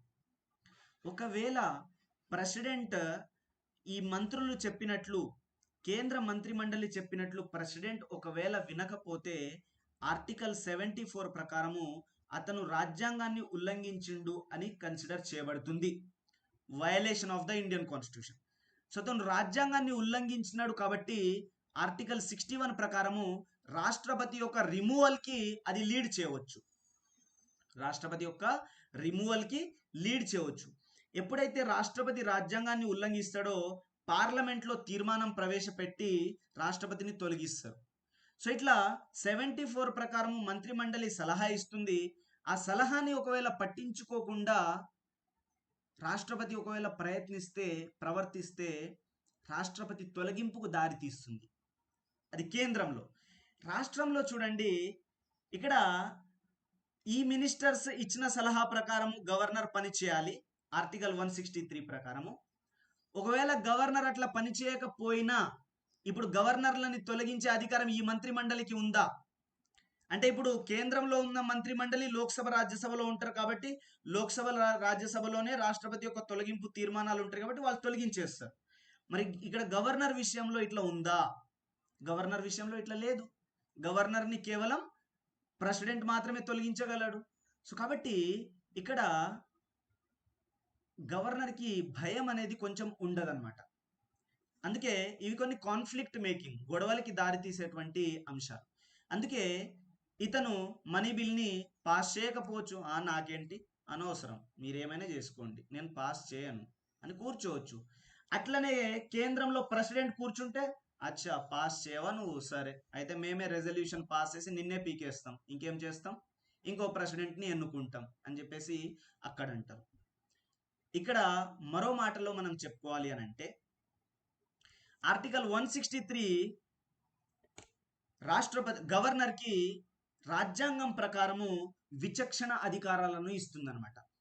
రాజ్యాంగం ప్రకారము ఆర్టికల్ 163 అనేది విచక్షణ అధికారాలను ఇస్తుంది.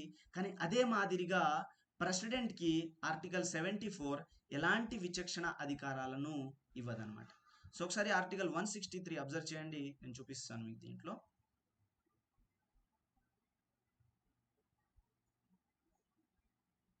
సో ఏమని అంటుంది అని అంటే, ఆర్టికల్ 163 ఇట్లా అంటుంది అనమాట. So if any question whether the matter is or not a matter as respect with the governor is by or under this constitution required to act in his discretion, the decision of the governor in his discretion shall be final. So article 63లో సీదా ఇట్లా చెప్తుంది అనమాట.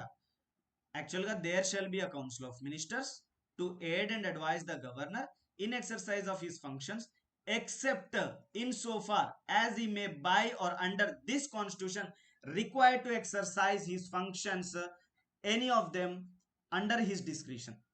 అంటే యాక్చువల్గా council of ministers ఉంటుంది, వాళ్ళు చెప్పినట్లు పని చేయాలి. బట్ కొన్ని అంశాల్లో గవర్నర్ అతని యొక్క సొంత విచక్షణ ఆధారంగా పనిచేయాలి అని ఆర్టికల్ 163 చెప్తుంది. సో మనకి 74లో కూడా సేమ్ వర్డ్స్ ఉంటాయి, there shall be council of ministers to aid and advise the president of India, కానీ ఈ పాయింట్స్ కనిపించవు. అంటే ఇక్కడ రాజ్యాంగబద్ధంగా ప్రెసిడెంట్కి విచక్షణ అధికారం లేదు. అదేవిధంగా గవర్నర్కి రాజ్యాంగబద్ధంగా విచక్షణ అధికారం ఉంది. అంటే ఇతను మంత్రి మండలికి స్వతంత్రంగా పనిచేసే అధికారాన్ని విచక్షణ అంటాం అన్నమాట. ఒక ఎగ్జాంపుల్ తీసుకోండి, రాష్ట్రంలో కాన్స్టిట్యూషనల్ మెషినరీ ఫెయిల్ అయిపోయింది, అంటే ప్రభుత్వం సరిగా పని చేయట్లేదు. అలాంటప్పుడు రాష్ట్రపతి పరిపాలన విధించాలి అని చెప్పేసి ఈ మంత్రులు గవర్నర్కి సలహా ఇస్తారా? ఇవ్వరు. ఎందుకంటే మంత్రులు ఆఫీస్ వదిలేయాలి, ముఖ్యమంత్రి దిగిపోవాలి ఆఫీస్ నుంచి. సో వాళ్ళు ఆఫీస్ నుంచి దిగిపోవడానికి వాళ్ళు గవర్నర్కి సలహా సూచనలు ఇవ్వగలరా? మీరు ఒక రిపోర్ట్ ఇవ్వండి ప్రెసిడెంట్ ఆఫ్ ఇండియాకి, సో మేమందరం దిగిపోతాము, ప్రెసిడెంట్ యొక్క రూల్ పెడతారు, ప్రెసిడెంట్ తరపున మీరు చీఫ్ సెక్రటరీ కలిసి పరిపాలించండి అని చెప్పేసి మంత్రులు చెప్పే అవకాశం ఉందా? లేదు. సో ఇట్లా ప్రభుత్వాలు పడిపోయే అవకాశం, అంటే రాజ్యాంగబద్ధంగా ప్రభుత్వాలు నడపలేనప్పుడు వీళ్ళ యొక్క అడ్వైస్ తీసుకోవడానికి అవసరం లేదు అండ్ ఇండిపెండెంట్గా అతను ప్రెసిడెంట్కి ఇస్తాడు. అండ్ ఇదే విధంగా ఈ ఎగ్జాంపుల్ కూడా తీసుకోండి. ఇప్పుడు ఒక బిల్ని అసెంబ్లీ పాస్ చేసింది, ఆ పాస్ చేసిన బిల్ని మీరు ప్రెసిడెంట్కి రికమెండ్ చేయండి అని చెప్పేసి కౌన్సిల్ ఆఫ్ మినిస్టర్స్ చెప్తారా? చెప్పరు. సో ఈయననే డైరెక్ట్గా రిజర్వ్ చేసినాడు. అంటే ఇప్పుడు రాజ్యాంగం ప్రకారం by or under this constitution, ఈ రాజ్యాంగం కింద లేదా ఈ రాజ్యాంగం ద్వారా గవర్నర్ మంత్రి మండలి యొక్క సలహా లేకుండా పనిచేసినాడు ఈ బిల్లు విషయంలో. అంటే ఇప్పుడు కేరళకి సంబంధించిన బిల్లు విషయంలో కేరళ యొక్క గవర్నర్ అక్కడ ఉన్నటువంటి మంత్రి మండలి యొక్క సలహా సూచనలను పాటించలేదు. యాక్చువల్గా వాళ్ళ సలహా సూచనలు ఏముంటాయంటే ఆ బిల్ని పాస్ చేయమని చెప్తారు వాళ్ళు. కానీ ఆయన వాళ్ళ మాట వినకుండా ప్రెసిడెంట్కి రిజర్వ్ చేసినాడు using this article and clause 2 or first క్లాజ్లోనే కూడా ఎక్సెప్షన్ ఉంది. సో ఆర్టికల్ 163ని యూజ్ చేసే అతను బిల్లుని ప్రెసిడెంట్ ఆఫ్ ఇండియాకి రిజర్వ్ చేశారు. సో ఫైనల్గా ఒకటే క్వశ్చన్, మనీ బిల్ కూడా ప్రెసిడెంట్ వరకు వెళ్ళవచ్చు, దాంట్లో ఎలాంటి బార్ లేదు కాన్స్టిట్యూషనల్లీ. నార్మల్గా అయితే మనీ బిల్ని ఆమోదిస్తారు, అక్కడ ప్రెసిడెంట్ అయినా ఇక్కడ గవర్నర్ అయినా. బట్ ఖచ్చితత్వం కాదు, మనీ బిల్ని కంపల్సరీ ఆమోదించాలి, ఖచ్చితత్వం కాదు. ఏంటి ఖచ్చితత్వం అంటే మనీ బిల్ని రిటర్న్ చేయకూడదు, అది ఖచ్చితత్వం. మనీ బిల్ని ఎగువ సభలో ప్రవేశపెట్టకూడదు, అది ఖచ్చితత్వం. మనీ బిల్ని ప్రైవేట్ మెంబర్ అంటే మంత్రి కాకుండా ఉన్నటువంటి వ్యక్తి ప్రవేశపెట్టకూడదు, అది ఖచ్చితత్వం. సో ఈ విధంగా ఇది మనకి వీటో పవర్కి సంబంధించినటువంటి అధికారాలు. సో ఒక 4-5 MCQs చూపిస్తా, అది చూపించిన తర్వాత we shall close the session. So already చాలా లాంగ్ సెషన్ అయింది, ఇంకా ఏమైనా డౌట్ ఉంటే అడగండి, కొన్ని MCQs చూపించి సెషన్ని క్లోజ్ చేద్దాం. ఇదే గవర్నర్ ఈ బిల్లును రాష్ట్రపతికి రిజర్వ్ చేస్తే రాష్ట్రపతి అయినా సెకండ్ టైం దాన్ని కంపల్సరీ ఆమోదించాల్సిందేనా సాధారణ బిల్లుల విషయంలో? సాధారణ బిల్లుల విషయంలో సెకండ్ టైం పంపిస్తే రాష్ట్రపతి అయినా కంపల్సరీ ఆమోదించాల్సిందేనా రాష్ట్ర అసెంబ్లీకి సంబంధించినవి? నో, కాదు. సో బిల్ ఇక్కడ రాష్ట్రాల నుంచి గవర్నర్ ద్వారా ప్రెసిడెంట్ ఆఫ్ ఇండియాకి వెళ్తుంది. ప్రెసిడెంట్ ఆఫ్ ఇండియా రీకన్సిడరేషన్ కోసం పంపిస్తే విదిన్ 6 monthsలో ఈ రాష్ట్ర అసెంబ్లీలు రీకన్సిడర్ చేసి మళ్ళీ ప్రెసిడెంట్ పంపించాలి. అప్పుడు ఇతను కంపల్సరీ సైన్ చేయాలి అని ఇక్కడ లేదు. అంటే అర్థం, అతను సైన్ చేయాల్సిన అవసరం, చేయవచ్చు చేయకపోవచ్చు, బట్ కంపల్సరీ సైన్ చేయాలి అని రాజ్యాంగంలో లేదు. అర్థమైందా? Okay sir, okay, thank you. So that's all. సరే, ఇవి దొరకట్లేవు MCQs, సిస్టమ్ కూడా బాగా హీట్ అయిపోయింది. మళ్ళీ ఈవినింగ్ క్లాస్ పెట్టుకుందామా, లేకపోతే